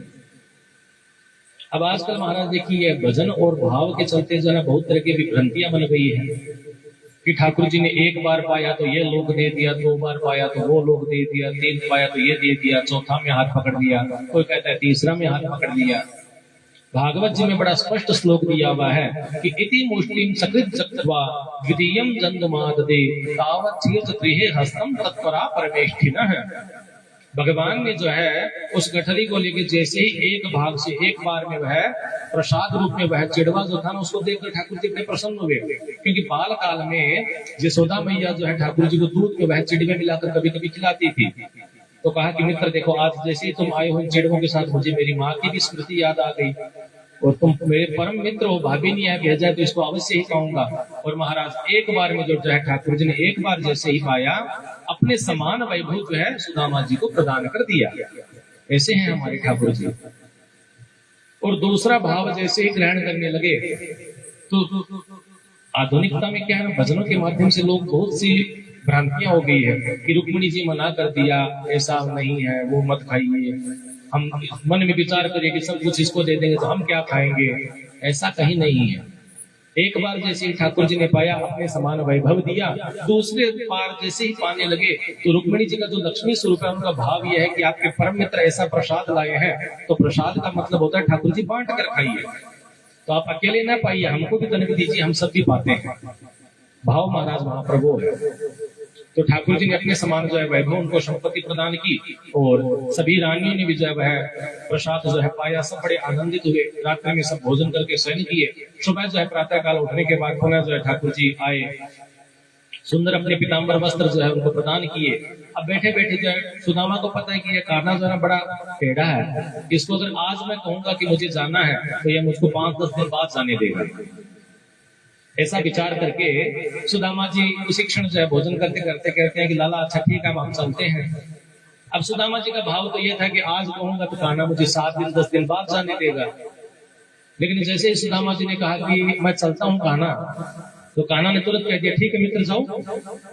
अब सुदामा जी मन में बड़े समझे नहीं आ रहा है कि हम तो किस भाव से कहे थे, हमको लगा कि 5-10 दिन रोकेगा, लेकिन हम तो कह रहे हैं कि जाएं, तो यह कह रहा है कि जाओ। तब सुदामा जी भी जो है कहा कि चलो हम जब बोली दिए जाओ तो जाना ही पड़ेगा। फिर मन ही मन सोचते कि सखा है, मित्र है और भाई समर्थवान है, इसकी जो इच्छा हो सकता है मेरे अच्छे के लिए ही कर रहा हो। तो मित्र की आज्ञा पाकर महाराज सुदामा जी निकलते हैं कि चलो ठीक है जाते हैं। महल से जैसे ही महाराज बाहर जाते हैं ना, सुदामा जी मन मन में सोच रहे थे कि हो सकता है पीछे से पुकारेगा, और पीछे से पुकारा भी, अरे मित्र सुदामा रुको। सुदामा जी बड़े प्रसन्न हुए कि लगता है कि वापिस रोक ही लेगा, 5-10 दिन तो रखेगा अपने पास। लेकिन कहा कि देखो ये तुम जो पीताम्बर पहन रखे हो ना, ये मेरा है, ये पीताम्बर मेरा है, तुम मेरे को दे दो, अपनी धोती वापिस फटी फटी पहन लो। अब महाराज सुदामा जी को भी बड़ा उस समय बात विचित्र लगी कि क्या बात है, इतना वैभव वाला राजा जो है एक वस्त्र के लिए हमको टोक दिया। फिर सोचते हैं कि देखिए भगवान के भक्त है ना, हर चीज को भगवान की इच्छा मानते हैं। फिर लगा कि चलो भगवत इच्छा है, इसी में कान्हा की प्रसन्नता है, हो सकता है मेरे लिए वही अच्छा हो। तो महाराज भगवान ने पीताम्बर अपना उतरवा दिया। अब जैसे ही महाराज पीताम्बर उतरवाया, रुक्मणी आदि जो रानियां खड़ी है महाराज उनकी तो मानो पैरों से नीचे जमीन ही घुसक गई कि यह कैसे राजा है, कैसे मित्र है। जिस मित्र के लिए कल जो है नंगे पाव दौड़ गए, आज उसी मित्र का जो है पहनाया हुआ कपड़ा भी उतरवा दिया। रुक्मणी जी सोचने लगे कि ठीक है ठाकुर जी इनको जाने दीजिए, फिर आपकी क्लास करते हैं। अब महाराज सुदामा जी तो आज्ञा लेकर निकल पड़ते हैं।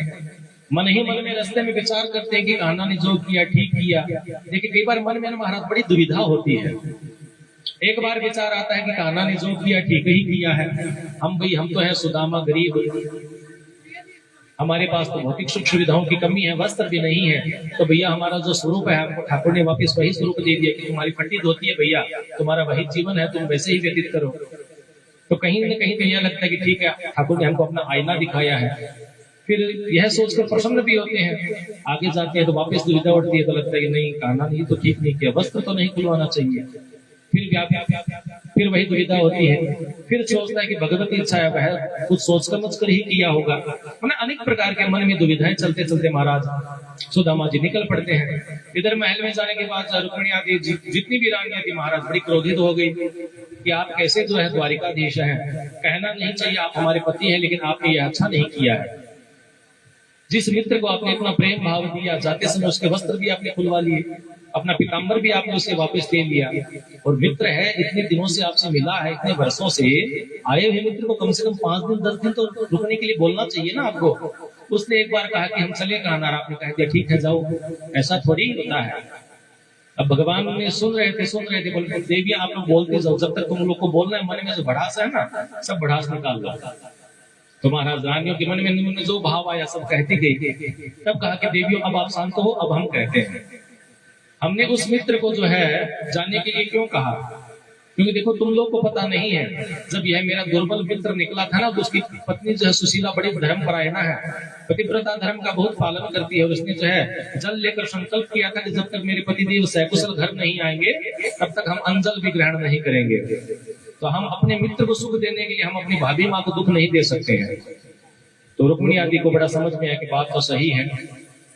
फिर कहा कि देखो मैंने सुदामा जी को जो वैभव प्रदान किया है, अगर यह पीताम्बर और यह सब देकर मैं जाऊंगा, अगर वही वस्त्र पहन के सुदामा जी चले जाएंगे तो देखिए जब पति बाहर जाता है ना तो पत्नी जो है पीछे से बहुत ज्यादा श्रृंगार नहीं करती है महाराज। अब अगर सुदामा जी को वह पीताम्बर और मोर मुकुट और एक राजा जैसा बना के भेज दूंगा तो सुशीला जी पहचान भी नहीं पाएंगी। और जो वैभव मैंने सुशीला जी को प्रदान किया है वह जब सुदामा अपना इसी रूप में जाएगा ना फटी हुई धोती में, तभी वह उसको पहचान पाएगी कि हाँ भाई हमारे ही पति देव हैं। अगर साधारण रहने वाला व्यक्ति तुम राजा की तरह होकर चला जाएगा तो महाराज कोई भी नहीं पहचान पाएगा जल्दी से। अब जैसे ही जो है सुदामा जी को गांव के दूर से आते हुए देखती है सुशीला जी बड़ी प्रसन्न होती है महाराज, तुरंत जो है शीघ्रता से स्नान करती है और सुंदर वस्त्र धारण करती है। ठाकुर जी की कृपा से जो आभूषण अलंकार बहुत सारे प्राप्त हुए सब जो है महाराज सुंदर वस्त्र पहन के पूजा का थाल हाथ में लेकर जो है आरता उतारने के लिए सुदामा जी की तरफ जाती है। सुदामा जी गांव में जैसे प्रवेश करते हैं सोचते हैं कि हमारी झोपड़ी कहाँ गई, भाई किसी साहूकार से हमने ब्याज पर पैसे भी नहीं लिए कि हमारी जमीन हड़प ले। फिर सोचने लगे कि ऐसा कुछ हुआ भी नहीं, लगता है रातों रात किसी ने जो है अतिक्रमण कर दिया लग रहा है, और यहाँ रातों रात बिल्डिंग भी बन गई है। सुंदर महल महाराज भगवान की कृपा से बन गया। सुशीला जी जो है आरता का थाल लेकर आती है। अब सुदामा जी को लगा कि जो इस महल में रहने वाली महाराज को सेठाइन होगी, तो कहते हैं दूर से देवी जी दूर से, माता जी दूर से। सुशीला जी कहते हैं पतिदेव तनिक ऊपर तो देखिए, हम देवी जी नहीं आपकी अर्धांगिनी है। अब जैसे ही सुदामा जी देखते हैं महाराज बड़े प्रसन्न होते हैं, अरे सुशीला तुम? बोला हाँ। बोले ये सब क्या है? बोले ये सब आप जिसके पास गए हैं मायापति उसी की माया है। लेकिन कहा कि हमने तो कुछ मांगा ही नहीं था। बोला हाँ हमको पता है आप अयाचक हैं, आप कभी किसी से कुछ नहीं मांगते हैं, लेकिन वह आपका परम मित्र जो है ना, वह सबको जानने वाला है, क्योंकि वह परमात्मा सर्वव्यापक है। आपके हृदय की बात को जान लिया, आपके हृदय में भी मांगने की भावना नहीं थी, लेकिन जैसे ही आपने मेरा नाम लिया सुशीला, तो मेरा तो भाव यही था कि मेरे बच्चों की जो खाने पीने की व्यवस्था हो जाए। तो आज महाराज ठाकुर जी ने यह कृपा कर दी और हमको सुंदर व्यवस्था मिल गई। अब महाराज सुदामा जी देखकर बड़े प्रसन्न हुए, लेकिन मन में यही भाव था कि देखो सुशीला, यह जितना भी जो है धन संपत्ति मिली है ना, तुम्हें चाहिए थी बालकों के जीवन संवारने के लिए, तो तुम इससे अपने बालकों का जीवन संवारो। लेकिन मैं तो जिस पेड़ के नीचे बैठकर अपने ठाकुर की सेवा करता था, मैं तो वहीं पर बैठकर उस कान्हा की सेवा करूंगा। महाराज भगवान की बड़ी कृपा हुई और सुशीला जी जो अपने पुत्रों के साथ जो है सुंदर जो है भाव से रहने लगी। और लेकिन सुदामा जी उसी पेड़ के नीचे बैठकर जो है निरंतर भगवान का जप नाम किया करते थे। ऐसी भगवान की जो है सुंदर मित्रता की कहानी है बंधुओं।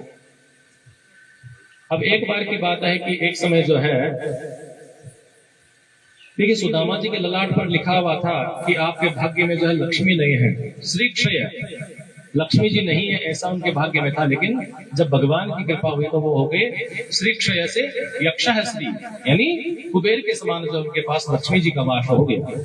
सुंदर जीवन जो महाराज व्यतीत करने लग गए। आगे की कथा में आता है कि सुखदेव जी वर्णन करते हैं कि हे परीक्षित, एक बार जो है बहुत बड़ा सूर्य ग्रहण महाराज लगता है। संपूर्ण प्रजा द्वारका नाथ जो है सपरिवार कुरुक्षेत्र में पधारते हैं। उसी समय गोकुल से नंद बाबा और यशोदा मैया सभी गोपिकाएं भी वहां पहुंचती है। सबसे महाराज बड़ा प्रेम पूर्वक जो है मिलन होता है। और जब वहां पर आए हुए अनेकानेक ऋषिगण थे, वह ठाकुर जी की जो है स्तुति करने लगते हैं। तो अभी तक महाराज वसुदेव जी और देवकी को जो है ठाकुर जी में पुत्र का ही भाव था कि हमारा ही लाला है। तो लेकिन जब ऋषियों ने जब उनकी स्तुति की तो देवकी जी को भान हुआ कि यह तो परब्रह्म परमात्मा है। हालांकि भगवान ने जो देखी उस समय जब वह बंद थे जेल खाने में अपना स्वरूप दिखाया था, लेकिन माया से पुनः भूल गई। अब देवकी जी को जब भान हुआ तो कहा कि अगर तुम परमात्मा हो तो मेरे जो मरे हुए जो 6 पुत्र हैं वह पुत्र मुझको ला कर दो। तो माँ की प्रसन्नता के लिए भगवान ने उनके मृत पुत्रों को जो है ला कर दिया और बड़ा सुख अनुभव हुआ महाराज। आगे की कहानी आती है महाराज एक बहुलास्व राजा और सुखदेव ब्राह्मण के भगवान रह हुए। देखिए भगवान की नजर में किसी के यहाँ भेद नहीं है, भगवान राजा के यहाँ भी जाते हैं और रंक के यहाँ भी जाते हैं। तो बहुलास्व था, वह राजा था, वह भी बड़ा भगवान का भक्त था। और श्रुत देव थे, वह भी जो है भगवान के बड़े भक्त थे। अब जो है आगे के अध्यायों में महाराज शिव और विष्णु के स्वभाव का बताया गया कि देखिए भगवान शंकर जब प्रसन्न भी जल्दी होते हैं, क्रोधित भी बड़ी जल्दी होती है। भगवान नारायण जो है वह प्रसन्न भी जल्दी से नहीं होते हैं और क्रोध तो आता ही नहीं है। जिस पर प्रसन्न हो गए तो प्रसन्न ही प्रसन्न रहते हैं, लेकिन जल्दी से जो है न तो प्रसन्न होते हैं और न ही क्रोधित होते हैं। एक बार की बात है ना महाराज, देखिए कई बार जो है शंकर भगवान अपने स्वभाव के कारण बंधुओं फंस भी जाते हैं। मैंने बहुत प्रचलित कहानी है, जन जन के मुख पर ऐसी कहानी है कि एक चोर जो है चोरी करने जाता है भगवान शंकर के मंदिर में। लगा कि लक्ष्मी नारायण का मंदिर है तो मुकुट वगैरह कुछ होगा तो चोरी कर लेंगे। लेकिन गया तो भोले बाबा का शिवलिंग है, बोला खाली पत्थर है, इसमें कुछ है नहीं। जैसे ही निकलने लगा बाहर जो ताम्र पात्र जो भगवान जल जहां से नीचे टपकता ना शंकर भगवान पर जल धारा का, वह ताम्र का पात्र देखा तो सोचा कि चलो और कुछ नहीं है, जब घुस ही गए तो इसी की चोरी कर लेते हैं। और जैसे महाराज हाथ से पकड़ने लगा तो पहुंच नहीं पाया। अब निर्गुण था, भगवान को मानने वाला नहीं था, नास्तिक था, तो सोचा कि ये पत्थर ही तो इस पत्थर के ऊपर पैर रख के पकड़ देते हैं। अब महाराज जैसे उसने पत्थर पर पैर रखा, भगवान साक्षात जो है शंकर भगवान प्रकट हो गए और कहा कि बोलो वत्स तुमको क्या चाहिए। बोला आप हैं कौन? बोले जिसपे तुम पैर धरे हो वही है। देखो यह संपूर्ण संसार जो हमको दूध दही घी मक्खन जल इत्यादि चढ़ाता है, बेल पत्र चढ़ाता है, तुम बड़े अच्छे भक्त हो जो तुम अपने आप को ही समर्पित कर दिए हो, हम तुम पर बड़े प्रसन्न है, तुमको क्या चाहिए। अब उस चोर का महाराज जो नास्तिकपना था वह दूर हो गया और कहा कि भगवान अगर आप हमको कुछ देना ही चाहते हैं तो आपकी शरणागति दीजिए, हम आपकी सदैव भक्ति करें, ऐसा आशीर्वाद हमें दीजिए। तो भोले बाबा जो महाराज बड़े भोले वाले हैं, कैसे भी जो है रिझ जाते हैं और कैसे भी क्रोधित हो जाते हैं। अब एक बार अपने स्वभाववश जो एक वृकासुर नाम का जो राक्षस था उसने तपस्या की और भगवान ने उसको जो प्रसन्न होकर आशीर्वाद दे दिया कि तू जिसके भी सर पर हाथ रखेगा वह भस्म हो जाएगा। अब देखते हैं ना, देखते कि बुद्धि जो अविवेकी है, विश्वास नहीं करता है ना जल्दी से, तो भगवान ने आशीर्वाद दिया। अब वृकासुर सोच रहा है कि चलो ट्राई जो है शंकर भगवान पर ही करते हैं, आशीर्वाद सही है कि नहीं। तो जैसे भगवान पर अपना हाथ रखने लगता है, भगवान जो है अंतर्धानों के दौड़ते हैं, नारायण के शरण में जाते हैं कि देखो हम तो जो है भाव में ऐसा इसको आशीर्वाद दे दिए तो हमारे पीछे पड़ गया है। तो भगवान नारायण ने जो है कृपा की और उसका उद्धार किया। आगे जाकर महाराज सुखदेव महाराज जो है पुरुषार्थ चतुष्ट है, धर्म अर्थ काम और मोक्ष के विषय में बताते हैं कि गृहस्थ को जो है किस प्रकार जीवन व्यतीत करना चाहिए। देखिए भगवान के दो स्वरूप है बंधुओं, स्थूल और सूक्ष्म।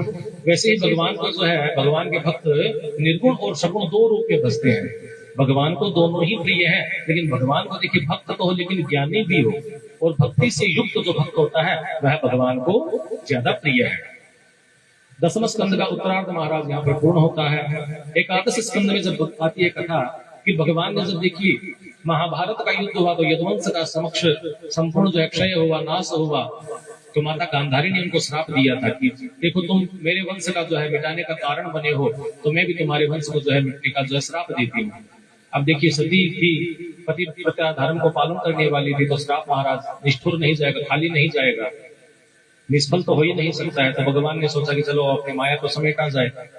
और आगे चलकर महाराज ऐसी कथा होती है कि एक प्रकार जो है विश्वामित्र आदि असित कर्ण और दुर्वासा सभी जो ऋषिगण जो है महर्षि बैठ कर पिंडार क्षेत्र में जो है धर्म सभा कर रहे थे। उसी समय जो है यादव कुमार ऋषियों को जो है मस्करी करने की इच्छा से वहां पर पहुंचते हैं। और भगवान का ही पुत्र है सांब, जो है गर्भवती होने का लड़का है, लेकिन पात्र बांध लिया, लड़की के वस्त्र पहन लिया, सभी सखाओं के साथ में आते हैं ऋषि के पास में कि महाराज यह तो शर्मा रही है, लेकिन बताइए इसके गर्भ में क्या है। अब इस प्रकार की ठुकरम देखकर जो है महाराज ऋषिगण बड़े क्रोधित होते हैं कि तुम भगवान श्री कृष्ण के वंशज होकर, यदुवंशी होकर जो इस प्रकार की ऋषियों के साथ में जो है ठिठुरी करते हो, अच्छी बात नहीं है। जाओ तुमको श्राप देते हैं, इसमें न तो बालक है न ही बालिका है, इससे हल मुसल निकलेगा। अब सुनकर महाराज सब बड़े जो है भयभीत हो गए। अब जाकर द्वारिकाधीश से कहें तो कहें कैसे, अगर कहेंगे बाबूजी से, बाबूजी अलग से पिटाई करेंगे। तो डरते डरते महाराज भगवान को तो नहीं कहा, और उग्रसेन जी जो है उनको जाकर कहते हैं, तब कहते हैं कि बच्चों तुमने गलत किया है। अब जैसे ही उसके वस्त्र निकले महाराज, सचमुच में जब वस्त्र के बीच में हल मुसल निकल गया, बड़े सभी जो चिंतित होने लगे और सोचा कि क्या किया जाए। तब उस हल मुसल को महाराज जो है छोटा छोटा उसको कटवा कर उसके चूर्ण करवा दिए, पूरे चूर्ण करवा दिया, लेकिन लास्ट में जो एक छोटा सा टुकड़ा बचा उसको जो है उस चूर्ण के साथ में फेंक दिया। भगवान की माया के अनुसार जो है टुकड़ा जो था महाराज एक मछली ने निकल गया। अब मछली को जो पकड़ने वाले लोग हैं उसने जो उस मछली को पकड़ा और उसके पेट में से एक टुकड़ा निकला। तो जब जरा नाम के धीवर ने उस मछली को महाराज पकड़ा था, अब मछली के पेट के अंदर से टुकड़ा निकला, तो उसने उस टुकड़े को महाराज घिस घिस के जो है जो टुकड़ा जो निकला था उसको जो अपने बाण के आगे में लगा दिया। बाण के आगे में जो लोहे का लगवाते हैं ना वो लोग, तो उसको महाराज बाण के आगे में जो है उसे लगवा दिया। लोहे के टुकड़े को जब बाण के अग्र भाग में स्थापित कर दिया, और भगवान को देखो सब पता था कि भाई इसी के कारण संपूर्ण यदुवंश का क्षय होगा, इसमें हम भी हैं। तो मानो भगवान ने भी अपने स्वधाम गमन करने की वहां पर तैयारी आरंभ कर दी। और एक बार की बात है कि देखिए नारद जी महाराज जो है बारंबार भगवान से मिलने आते थे, तो दाऊद जी और नंद बाबा सब कोई सोचते थे कि यह कैसे संत हैं। संत तो किसी गृहस्थ के यहाँ बार बार आते नहीं है, लेकिन कैसे संत हैं जो बारंबार आते हैं। तब फिर धीरे धीरे उनको भान हुआ कि जिसके यहाँ आते हैं वह कोई और नहीं, वह तो साक्षात परब्रह्म परमात्मा ही है। तो सब जो है महाराज बारंबार उनकी बड़ी स्तुति करते हैं। नारद जी महाराज जब आते हैं तो बड़ी प्रार्थना नंद बाबा करते हैं कि हो भाग्य संत हमारे घर पर पधारे। और आगे जाकर जो महाराज बहुत प्रकार के जो है नव योगेश्वरों के विषय में बताया गया। परमहंस ऋषभ देव जी के ये पुत्र हैं नव योगेश्वर, जिनका स्वागत पूजन जो है राजा नेमी करते हैं। और कहते हैं दुर्लभो मानुषो देहे क्षयहीनम क्षणभंगुर तत्रापि दुर्लभम मन्ये वैकुंठ प्रिय दर्शनम। इस क्षणभंगुर जीवन में जब भगवान को, वैकुंठम नाम है भगवान का, जो भगवान को प्रिय है, यानी साधु संत जब किसी के घर में आते हैं महाराज तो बड़े प्रसन्न होते हैं। जब आए हैं तो उनको प्रणाम पाती किए तो भागवत धर्म के विषय में जो है बताना। देखिए संतों का दायित्व होता है, किसी के घर में जाते हैं तो जो है वहां पर भगवान का सदुपदेश या सत्संग जो है अवश्य करना चाहिए। और महाराज पधारे हैं तो उन्होंने जो सदुपदेश देना आरंभ किया कि कायेन वाचा मनसेन्द्रियैर्वा बुद्ध्यात्मना वा प्रकृतिस्वभावात् करोमि यद्यत् सकलं परस्मै नारायणायैति समर्पयेत्। हे राजन, भगवान के साथ जो है नित्य नाता रखना चाहिए, नित्य संबंध का स्मरण करते हुए नित्य नैमित्तिक जो भी हम कर्म करें, कायिक वाचिक मानसिक यानी काया से वचन से चाहे मन से, सब कर्म को जो है सत्कर्म मानकर जो है ठाकुर जी के चरणों में अर्पित कर देना चाहिए। यही भागवत जी का परम लक्षण बताया धर्म का। फिर राजा ने प्रश्न किया, भगवान यह बताइए कि भागवत जी का जो है भागवत धर्म श्रेष्ठ है, यह बताइए वह कौन सा भागवत धर्म जो है वह सबसे श्रेष्ठ है। तब मुनि ने कहा कि सर्वभूतेषु यह पश्येत् भागवत भावमात्मनः भूतानि भगवतान्नम, ऐसे सा भागवतम है, यानी जो सब में भगवान के ही स्वरूप को देखता है वह जो है सबसे श्रेष्ठ है। 3 प्रकार के महाराज भक्त बताते हैं, उत्तम मध्यम और जड़। उत्तम वही है जो सब में भगवान को देखे, मध्यम वह है कि जो है जीव मात्र पर जो है कल्याण दया की भावना रखे हुए भगवान का पूजन करे, और जड़ भक्त वह है जो केवल मूर्ति में ही पत्थर में ही केवल भगवान को देखना, वह जड़ भक्त है। क्योंकि भगवान तो सर्वव्यापी हैं, सब जगह है। फिर जो है पूछा कि भगवान जो केवल भगवान को मूर्ति में ही देखता है, ऐसे जो है भगवान जड़ जो है भक्त बताए। स भक्त है प्राकृत स्मृत है, वह जड़ भक्त है। फिर भगवान ने जो है ऋषियों से प्रश्न किया कि माया के विषय में बताइए। तो भगवान पुनः जो है चतुश्लोक की भागवत का जो वर्णन करते हैं उसके विषय में बताना आरंभ करते हैं। फिर भगवान की माया को जानने के बाद राजा पुनः प्रश्न करता है कि भगवान इस माया से बचने का जो उपाय है वह बताइए। तब भगवान ने कहा कि मामेव ये प्रपद्यन्ते माया मेता नरन्ति। जो भगवान की शरण ले लेता है वह उस माया के प्रपंच से महाराज दूर हो जाता है। राजा ने पूछा भगवान नारायण के स्वरूप का वर्णन कीजिए।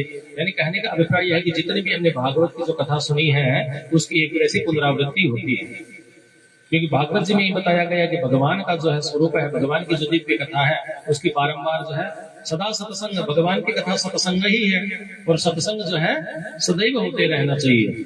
तो भगवान की जो है पुनः भगवान ने क्यों अवतार लिया, क्या धर्म का लक्षण है, किसके लिए अवतार लिया, कितने अवतार हुए, सब प्रकार की चर्चा जो महाराज उसमें हुई और भगवान के दिव्य स्वरूपों के बारे में बताया गया। भगवान ने किस किस प्रकार अवतार लिया, क्या क्या लीलाएं की, सब प्रकार के प्रश्न जो 9 योगेश्वर आए थे ना, उन राजा ने जो है 9 से जो प्रश्न पूछा है और सुंदर जो महाराज सबको प्रत्युत्तर प्राप्त हुआ। इधर नारद जी महाराज देखिए जब नंद बाबा के यहाँ वसुदेव जी के यहाँ गए हैं तो संत हैं तो आए हैं तो सत्संग तो जरूर करेंगे। नारद जी महाराज बैठकर वहां पर जो है सत्संग करने लगते हैं और बारंबार प्रणाम करने के बाद जो है नारद जी वहां से निकलते हैं। अब देखिए आगे जाकर भगवान दत्त जी के विषय में आती है। दत्त भगवान के 24 गुरु थे। जीवन में नारद जी जाते जाते यह कथा बता के गए कि जीवन में जो है सदगुरु का होना नितांत आवश्यक है, जो जीव को जड़ चेतन में एकत्र करे, भगवान के जो स्वरूप को जो बताए। अब देखिए बहुत तरह की बुद्धि है ना, सगुण बुद्धि, निर्गुण बुद्धि, भगवान को मानने वाले भी नहीं मानने वाले भी हैं। लेकिन जो भगवान उद्धव जी को बता के आते हैं कि राजा यदु जो है ना, राजा यदु जो है, जो यदुवंश जिनसे चला, उनको एक जो अवधूत मिलते हैं जो दत्त भगवान थे। उनसे जो है यदु राजा जो है बहुत प्रकार के प्रश्न करते हैं कि सदगुरु का जीवन में क्या महत्व है, सदगुरु क्यों होना चाहिए। तब दत्त भगवान ने कहा कि देखो जीवन में जो है सदगुरु है, लेकिन मेरे तो जिससे कुछ भी हमको सीखने का मिले ना महाराज, वह जो है गुरु ही होता है। दीक्षा गुरु एक जरूर होता है, लेकिन जिससे हम शिक्षा लेते हैं ना वो गुरु अनेक हो सकते हैं। दीक्षा लेते हैं वो दीक्षा एक ही गुरु से लेनी चाहिए, लेकिन शिक्षा अनेक गुरु से ले सकते हैं। बताते बताते कहते हैं दत्त भगवान यदु जी को कि देखो मेरे तो एक नहीं 24 गुरु हैं। अब महाराज सुनकर यदु जी को बड़ा अच्छा हुआ कि 24 गुरु हैं आपके। बोला हाँ। बोले गुरु जी कौन कौन से आपके गुरु हैं? तब कहते हैं कि पृथ्वी वायु आकाश आपो अग्निश्चंद्रमा रवि कपोतो ग्रह सिंधु पतंगो मधुकृत गजः। मधुहा हरिणो मीन है, पिंगला कुरोद्भक है, कुमारी सरकृत सर्प है, पूर्ण नाभि सुपेशकृत। हे राजन, यह पृथ्वी, वायु, आकाश, जल, अग्नि, चंद्रमा, रवि, कपोत, अजगर, सिंधु, पतंग, मधुकृत, गज, मधुहा, हरिण, मीन, पिंगला, कुरत, अभक, कुमारी, सरकृत, सर्प, पूर्ण नाभि और सुपेशकृत। यह 24 महाराज गुरुओं के नाम बताए। अब यदु जी प्रार्थना करते हैं कि उन गुरुओं से आपने क्या शिक्षा ली, वह भी हमें बताइए, ताकि हम भी जीवन में सीखें कि किससे क्या शिक्षा लेनी चाहिए। और आप तो महाराज बड़े विचित्र हैं, मतलब देवता भी आपके गुरु है, मनुष्य भी गुरु है, पशु भी गुरु है, पक्षी भी गुरु है, सब में आप गुरु का भाव देखते हैं। कीट पतंग को भी आपने गुरु माना है, कुत्ते को भी गुरु माना है, वैश्य को भी गुरु माना है। तो महाराज उनसे आपने क्या क्या सीखा, वह हमें बताइए। तब कहते हैं कि देखो राजन, ज्ञान की प्यास का नाम है जिज्ञासा। यदि चाहे तो जड़ चेतन सभी से कुछ न कुछ हमें सीखने को मिलता है। अब सर्वप्रथम बताया पृथ्वी को गुरु, तो बोला कि पृथ्वी से मैंने जो क्षमा का गुण लिया है। हम पृथ्वी पर देखिए कितना भार बोझ धारण करते हैं, फिर भी पृथ्वी जो सदैव शांत रहती है, क्षमाशील है। प्रातः काल जब हम उठते हैं तो प्रार्थना करते हैं ना कि समुद्र वशने देवी पर्वत स्तन मंडले विष्णुपत्नी नमस्तुभ्यम पाद स्पर्शम क्षमस्व में। प्रातः काल जो पृथ्वी को इस प्रकार प्रणाम करके उठना चाहिए, क्योंकि महाराज हम पृथ्वी पर कितना भार देते हैं, फिर भी वह पृथ्वी क्षमाशील है। वायु से जो असंगता का गुण लिया, वायु में देखिए महाराज बहुत तरह की जो है सुगंध भी आती है, दुर्गंध भी आती है, लेकिन वायु जो है कभी भी एक रंग में नहीं डलती है, वह असंगत का गुण उससे लिया। आकाश को बताया गुरु। देखिए आकाश में जब बादल गरजते हैं, बरसते हैं, तो आकाश भीगता नहीं है, बिजली जब चमकती है तो वह जलता भी नहीं है। यानी कि बादल जो आकाश में होते हुए बादल और आकाश जो महाराज मानो भिन्न भिन्न है। उसी प्रकार यह आत्मा शरीर में रहते हुए आत्मा और यह शरीर यानी देह जो है महाराज यह भिन्न भिन्न है। यह आकाश से गुण लिया। फिर कहा कि जल जो है वह मेरा गुरु है, जल से उसने शीतलता, मधुरता और स्वच्छता का गुण लिया। अग्नि को भी गुरु माना, क्योंकि अग्नि देखिए सर्वभक्षी होते हुए भी पवित्र मानी जाती है। अब आग में तो जो कुछ भी डालिएगा जल जाता है, वह चाहे शुद्ध चीज है चाहे अशुद्ध चीज है, पवित्र है चाहे अपवित्र है, लेकिन फिर भी सदैव जो है अग्नि पवित्र रहती है। तो पवित्रता का गुण महाराज अग्नि से लिया। हे राजन, सुख, यह सुख जो है ना हमारा स्वप्न है, और दुख जो है वह हमारे मेहमान होते हैं। सूर्य भगवान से यह शिक्षा ली कि विषयों को जो ग्रहण करता है ना उसका समय समय पर त्याग भी करना पड़ता है। और मोह के कारण जो है भगवान कहते हैं कि मैंने किसी से मोह नहीं हो, इसीलिए अजगर के संतोष का गुण सीखा। अजगर जो है महाराज बड़ा संतोषी होता है, एक जगह ठहरा रहता है, जो कुछ मिल गया एक बार पा लिया, फिर कई दिनों तक ऐसा नहीं कि प्रतिदिन उसको शिकार करना है। सिंधु को भी गुरु बताया क्योंकि उससे उदारता और विशालता सीखी। पतंगा जो होता है उसको भी गुरु के रूप में माना, क्योंकि उससे सीखा कि रूप में नहीं फंसना चाहिए। मधुमक्खी को भी गुरु माना, उससे सीखा कि संग्रह नहीं करना चाहिए। हाथी से सीखा कि उससे स्पर्श में नहीं बनना चाहिए। भंवरे को भी गुरु माना, उससे सीखा कि गंध में नहीं फंसना चाहिए। हरिण को गुरु माना कि उससे सीखा कि शब्दों में नहीं फंसना चाहिए। मछली को गुरु माना, उनसे सीखा कि रस में नहीं फंसना चाहिए। अब देखिए महाराज सब 5 शब्द आए यहाँ पर, शब्द, स्पर्श, रूप, रस और गंध। शब्द में जो है ना हरिण फंसता है, स्पर्श में हाथी फंसता है, रूप में पतंगा फंसता है, रस में मछली फंसती है और गंध में भंवरा फंसता है। एक एक विषय में फंसने से ही उनकी मृत्यु उसी कारण होती है। तो मानव को चाहिए कि वह 5 विषयों से फंसता है तो उसको भगवान ही बचा सकते हैं। अब महाराज एक पिंगला नाम की वैश्या थी, उसको भी गुरु माना है। एक बार वह जो है संपूर्ण रात्रि में जो है किसी पुरुष का चिंतन कर रही थी कि भी आएगा तो मेरा घर चलेगा। रात भर कोई नहीं आया तो उसके गुरु ने उसको समझाया कि पगली, तुम पूरी रात जो है पर पुरुष की तुमने चिंतन किया, अगर पूरी रात तुम ठाकुर जी का चिंतन करती तो तुम्हारा जीवन सुधर जाता। तो एक शिक्षा उससे भी मिली कि अगर चिंतन करना है तो भगवान का ही चिंतन करना है। कुत्ते को भी देखो महाराज, दत्त भगवान का सदैव जो है वो साथ रहता था, तो कुत्ते को भी गुरु माना है। युवाओं को ज्ञान वृद्धि में माना। बालकों को भी देखिए माना, क्योंकि बालक जो है निर्दोष होता है, निर्विकार होता है। उससे सीखा कि जीवन में जो है किसी के प्रति वैर का भाव नहीं रखना चाहिए। कुंवारी कन्या से सीखा कि संगत में नहीं रहना चाहिए। सर्प से सीखा कि बिल नहीं बनाना चाहिए। मकड़ी से सीखा कि जाल बनाओ लेकिन उसमें फंसो नहीं खुद। चील से सीखा कि जब तक अपने पास जो है कुछ रहता है ना, अन्य सांसारिक जीव अपने पास पीछे पड़े रहते हैं, उस चीज को छोड़ दीजिए, सब आपका पीछा छोड़ देंगे। सब सीखते सीखते महाराज इस प्रकार जो है 24 गुरुओं का वर्णन बताया। आगे जाकर जो है महाराज उद्धव जी जब कहते हैं कि यदि ज्ञान की प्यास जिज्ञासा हो तो सभी से कुछ न कुछ सीखने को ही मिलता है। फलस्वरूप 24 गुरु जो है दत्त भगवान ने बनाए, क्योंकि कुछ न कुछ जो हमारा जीव को जीवन में अवश्य ही हर किसी से सीखता है। कोई यह नहीं कह सकता कि हम पूर्ण हैं, क्योंकि हर किसी में कुछ न कुछ भगवान जो है विशेष गुण दिए हैं। उस गुणों को जो हमारा आश्रय करना चाहिए। लेकिन कलिकाल का ऐसा प्रभाव है कि जीव भगवान की भक्ति को छोड़ करके विषय वासनाओं में फंसा रह जाता है। भागवत जी देखिए हमको यही सिखाता है। कहे थे ना, रामायण जो है जीना सिखाती है और भागवत जी मरना सिखाती है। भागवत जी को श्रवण विधि पूर्वक करने से, भगवान की दिव्य लीला कथाओं को श्रवण करने से क्या होता है? जीव का मोक्ष होता है। मोक्ष का अभिप्राय केवल मरना नहीं है। मोक्ष मतलब मोह, मतलब मोह है, क्षय मतलब क्षय। यह है हमारे शरीर से जो आसक्ति है ना, यह सांसारिक सुखों में जो आसक्ति है, जो मोह है, उसका क्षय हो जाता है महाराज, वही मोक्ष है। भगवान की जो है विधि पूर्वक जो है सब कथाओं का श्रवण करवाया, और कथा करवाते करवाते जो है 12वें स्कंद में जो कथा आती है कि सब कथा जब श्रवण कराई परीक्षित जी को, तो सुखदेव जी पूछते हैं कि राजन तुमको अभी भी मृत्यु का भय है क्या? क्योंकि अब देखो 7वां दिन का सायं काल का समय हो गया है, तक्षक जो है नाग का आने का समय हो गया है।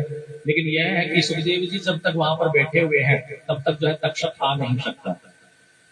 तो सुखदेव जी जो है प्रश्न करते हैं परीक्षित जी से कि राजन तुम्हारे मन में अभी भी अगर कुछ बात है तो तुम पूछ सकते हो, मन में जो है संशय न रखना। तब जो है परीक्षित जी महाराज हाथ जोड़कर कहते हैं कि आप जिसे परम गुरु को पाकर महाराज मैं अनुग्रहित हो गया, अब जो है मुझे सिद्धोस्मिन्नुगृहीतोस्मि भवता करुणात्मना श्रावितो यत्समे साक्षात अनादि निधनो हरि। आपकी जो कथाएं सुनाई है ना, हरि कथा, यह हरि कथा नहीं, आपने मुझको साक्षात जो है हरि का दर्शन ही करवा दिया है। अब महाराज जिसको भगवान का दर्शन हो जाए उसको कैसा भय है। अब 12वें स्कंद में जो है महाराज भगवान का जो स्वरूप बनाते हैं, उसमें यह बताया गया कि भगवान जो है अपने वरद हस्त को ऊपर करके जो है इस मानो की सभी को जो है आशीर्वाद दे रहे हैं। तब सुखदेव जी की मुख से जब परीक्षित जी ने यह कथा श्रवण की तो उनको भली भांति ज्ञान हो गया कि 12वें स्कंद की कथा में है तो भगवान का जब वह वरद हस्त हमको दिख रहा है तो हमको और किसी चीज की अब भय नहीं है। अब तो मैं उतावला हो रहा हूँ कि कैसे जो है शीघ्रता से शीघ्र जो है उस परम सत्य की शरण को मैं सदा सदा के लिए प्राप्त हो जाऊं। यह जन्म और मृत्यु का जो भय है, मेरा सब जो है भय महाराज छूट गया। अब महाराज धीरे धीरे देखिए सब कोई जो ऋषि महर्षि जो बैठे हुए थे, बहुत जन थे ना, बहुत ऋषि महर्षि आए हुए थे, गृहस्थ भी थे, सब कोई जो सुखदेव जी महाराज को प्रणाम करके धीरे धीरे जाने लगते हैं। और परीक्षित जी महाराज जो है वह भगवान का ध्यान करते हुए वहां पर अपने सांसों को रुद्र करके, देखिए भगवान की दिव्य कथाएं सुनी है तो भगवान के प्रति जो उनका भाव हो गया, मन में हुआ कि भले जो है तक्षक आए चाहे कोई और आए, हमको तो मोक्ष प्राप्त हो ही चुका है, मतलब मोह का क्षय हो गया। देखिए बताया था इंसान को जो है ना मरता कैसे, अपने मोह के कारण, भय के कारण। जल में आदमी डूबता थोड़ी ही है, जल के भय से आदमी मरता है। मन में जब भय होता है कि हम डूब जाएंगे, अगर जल का स्वभाव होता डूबोना तो फिर उसमें मुर्दा कैसे तैरता है, वह भी तो डूब जाना चाहिए। उसी प्रकार सदगुरु का जो है भाव होता है कि जीवों को तारना। ऐसे जो है सुखदेव मुनि सदगुरु उनको प्राप्त हुए परीक्षित जी को, तो महाराज उनका सब मोक्ष जो है निश्चित है, क्योंकि मोह का क्षय हो चुका है और भगवान का ध्यान करके जो है परीक्षित जी महाराज बैठ गए हैं। इधर सुखदेव जी जो है आशीर्वाद देकर जो महाराज निकले, और परीक्षित जी के पुत्र हैं जनमेय जी, उनको जब इस बात का पता चला कि तक्षक आने वाला है तो महाराज अपने सिपाहियों को लगा दिया, सैनिकों को लगा दिया कि सब प्रकार से पिताजी की रक्षा करनी है। अब अगर सुखदेव जी चले गए हैं, परीक्षित जी महाराज को यह भान होता कि मेरा पुत्र इस प्रकार का कर्म कर रहा है तो वह पहले ही रोक देते, लेकिन वो तो गुरु आज्ञा से महाराज भगवान का ध्यान करके उस ब्रह्म को जो है ब्रह्मबंध्र में जो है ठाकुर जी का ध्यान करके जो है ध्यान लगाकर बैठ गए, हमने श्वास को रुद्ध कर लिए हैं। अब जनमेय जी महाराज बहुत तरह का प्रयत्न करते हैं कि पिताजी को बचाया जाए, लेकिन महाराज वह तक्षक श्राप जो है पूजा की सामग्री में जो है ब्राह्मण के भेष में आता है, और ब्राह्मण देव अंदर लेकर जो है पूजा की सामग्री जाते हैं, और जैसे ही ब्राह्मण देव अंदर चले जाते हैं वह जो है तक्षक का रूप धारण करते हैं। और तक्षक के महाराज, अब परीक्षित जी को कुछ भी भान नहीं है कि क्या हो रहा है, कौन आ रहा है, क्यों जा रहा है, क्योंकि वह तो भगवान का ध्यान करके ब्रह्मरंध्र कर चुके हैं। भगवान के ही चरणों में अपना यह शरीर मान लीजिए जरूर है, लेकिन वह आत्मा तो जो है ठाकुर जी के चरणों में कब की जा चुकी है। अब तक्षक महाराज घुसता है अंदर, अपना मुंह जैसे ही खोलता है उसकी विष की अग्नि से महाराज वह शरीर जो है परीक्षित जी का वहीं पर जलकर भस्म हो जाता है, और भगवान का वह परम जो है मोक्ष को भगवान को प्राप्त करके ठाकुर जी के चरणों में जो है उनकी आत्मा लीन हो जाती है। बोलिए परीक्षित जी महाराज की जय। भगवान की महाराज अनंत कृपा होती है, परीक्षित जी महाराज का मोक्ष हो जाता है। अब जो इधर जन्मेजय जी को जब पता चलता है कि हमारे पिताजी जो है, अब उनकी नजर में यही लग रहा था कि पिताजी मृत्यु का ग्रास बने हैं सर्प के कारण, तक्षक के कारण। तो महाराज जन्मेजय जी जो है सर्पशस्त्र यज्ञ करते हैं, सभी सर्पों को जो है मिटाने का यज्ञ करते हैं। सभी ऋषि महात्मा उनका आकर समझाते हैं, भगवान नारायण की सब स्तुति करते हैं और मार्कंडेय जी के द्वारा किया वाया भगवान माया निर्मित महाप्रलय लीला का दर्शन जो है इस कथा में सबको श्रवण करवाते हैं। और मार्कंडेय जी को भगवान शंकर जो है वरदान देते हैं कि आप यह कथा सुनाए हैं। देखिए भागवत में आए हुए जितने भी सभी विषयों का संक्षिप्त विवरण है ना, वह विभिन्न पुराण और श्लोकों की संख्या बताई गई है। अंत में सूत जी महाराज नैमिषारण्य में कथा को विराम देते हैं और भगवान को प्रणाम करते हैं। देखिए बंधु, हम सभी ने सुना था ना, कथा के आरंभ में क्या कहा था, सोता क्या ही कथा सारम। बहुत पुराण है, बहुत शास्त्र है, लेकिन संपूर्ण शास्त्रों का यह सार श्रीमद् भागवत महापुराण है, जिसके श्रवण करने से जो है परीक्षित जी महाराज मोक्ष को प्राप्त किए। अब हमने जब जन्म से यात्रा आरंभ की है, भागवत जी का प्रथम श्लोक क्या था, जन्माद्यस्य यतोन्मयादितरतस् चारथेष्वभिज्ञः तेने ब्रह्म हृदा च आदि कवये मुह्यन्ति यत्सूरयः तेजो वारिभृतां यथा विनिमयो यत्र त्रिशर्गो मृषा धाम्ना स्वेन निरस्तकुहकं सत्यं परं धीमहि। यानी जन्म से जो यात्रा आरंभ हुई, आज महाराज नैमिषारण्य के उस परम पवित्र स्थान पर सूत जी भी महाराज भगवान को प्रणाम करते हैं कि कस्मै येन विभाषितो यमतुलो ज्ञान प्रदीपः पुरा तद्रूपेण च नारदाय मुनये कृष्णाय तद्रूपिणा योगीन्द्राय तदात्मनाथ भवतात् प्राताय कारुण्ययत् तत्सोद्धं विमलं विशोकमृतं सत्यं परं धीमहि। आरंभ में भी जो है परम सत्य का ध्यान किया और यहाँ पर भी परम सत्य का ध्यान करके जो है उपसंहार किया।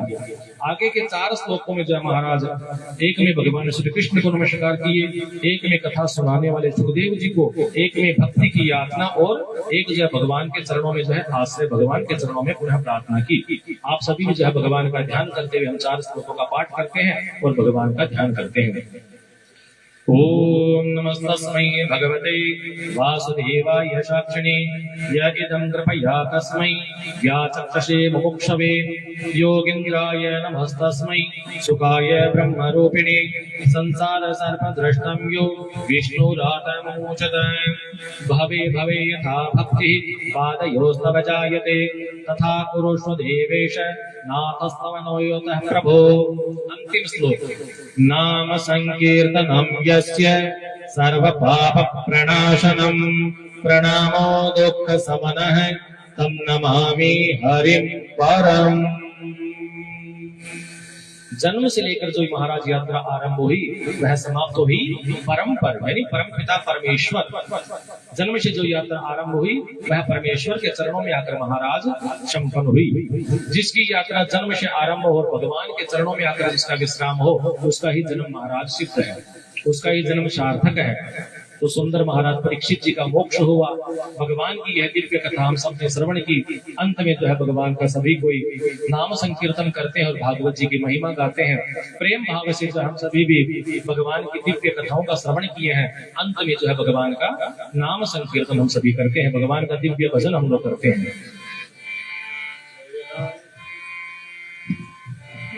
जय राधा माधव नीलमणि गोपाल मुरलिया वाले, जय राधा माधव नीलमणि गोपाल मुरलिया वाले, गोपाल मुरलिया वाले नंदलाल मुरलिया वाले, गोपाल मुरलिया वाले नंदलाल मुरलिया वाले, गोपाल मुरलिया वाले नंदलाल मुरलिया वाले, गोपाल मुरलिया वाले नंदलाल मुरलिया वाले, राधा माधव नीलमणि गोपाल मुरलिया वाले, राधा माधव नीलमणि गोपाल मुरलिया वाले, राधा माधव नीलमणि गोपाल मुरलिया वाले। जय राधा माधव नीलमणि गोपाल मुरलिया वाले।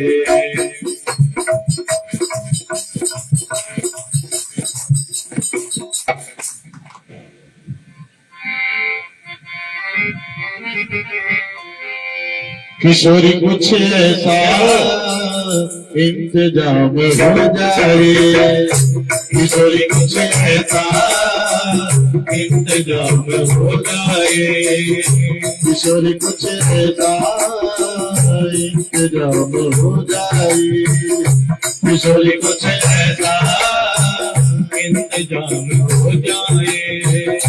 उस बाप राधा राधा राधा नाम हो जाए, उस बाप राधा राधा राधा नाम हो जाए, किशोरी कुछ ऐसा इंतजाम हो जाए, किशोरी कुछ ऐसा इंतजाम हो जाए। श्री राधे श्री राधे राधे श्री राधे, श्री राधे श्री राधे राधे श्री राधे, श्री राधे श्री राधे राधे श्री राधे, श्री राधे श्री राधे राधे श्री राधे, श्री राधे श्री राधे श्री राधे श्री राधे, श्री राधे श्री राधे श्री राधे श्री राधे, श्री राधे श्री राधे श्री राधे श्री राधे। किशोरी कुछ ऐसा इंतजाम हो जाए, किशोरी कुछ ऐसा इंतजाम हो जाए। उस बाप राधा राधा राधा नाम हो जाए, उस बाप राधा राधा राधा नाम हो जाए, किशोरी कुछ ऐसा इंतजाम हो जाए, किशोरी कुछ ऐसा इंतजाम हो जाए।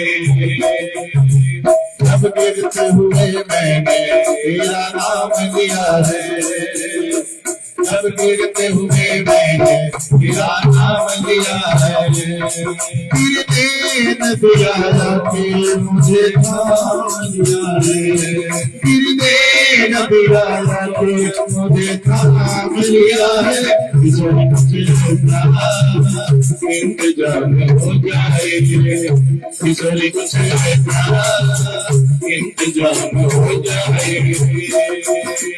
श्री राधे श्री राधे राधे श्री राधे, श्री राधे श्री राधे राधे श्री राधे, श्री राधे श्री राधे राधे श्री राधे, श्री राधे श्री राधे राधे श्री राधे। अपने भक्तों की करती हो राधे, अपने भक्तों की करती हो श्री राधे, उनको अपने चरणों में जगह देती हो श्री राधे, उनको अपने चरणों में जगह देती हो श्री राधे।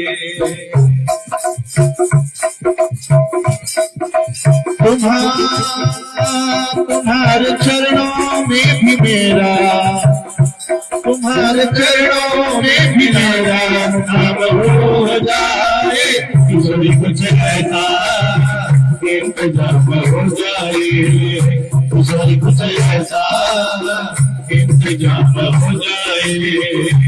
युवा पे राधा राधा राधा नाम हो जाए, युवा पे राधा राधा राधा नाम हो जाए, किशोरी कुछ ऐसा इंतजाम हो जाए, किशोरी कुछ ऐसा इंतजाम हो जाए।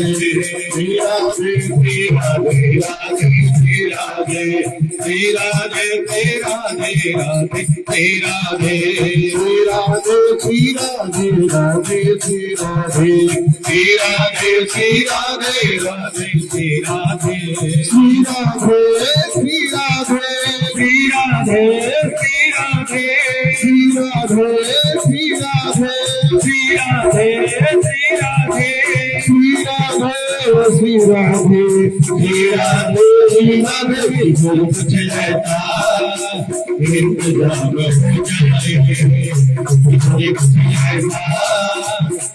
इंतजाम हो जाए कुछ ऐसा इंतजाम हो जाए कुछ ऐसा जय जय श्री राधे जय जय श्री राधे जय जय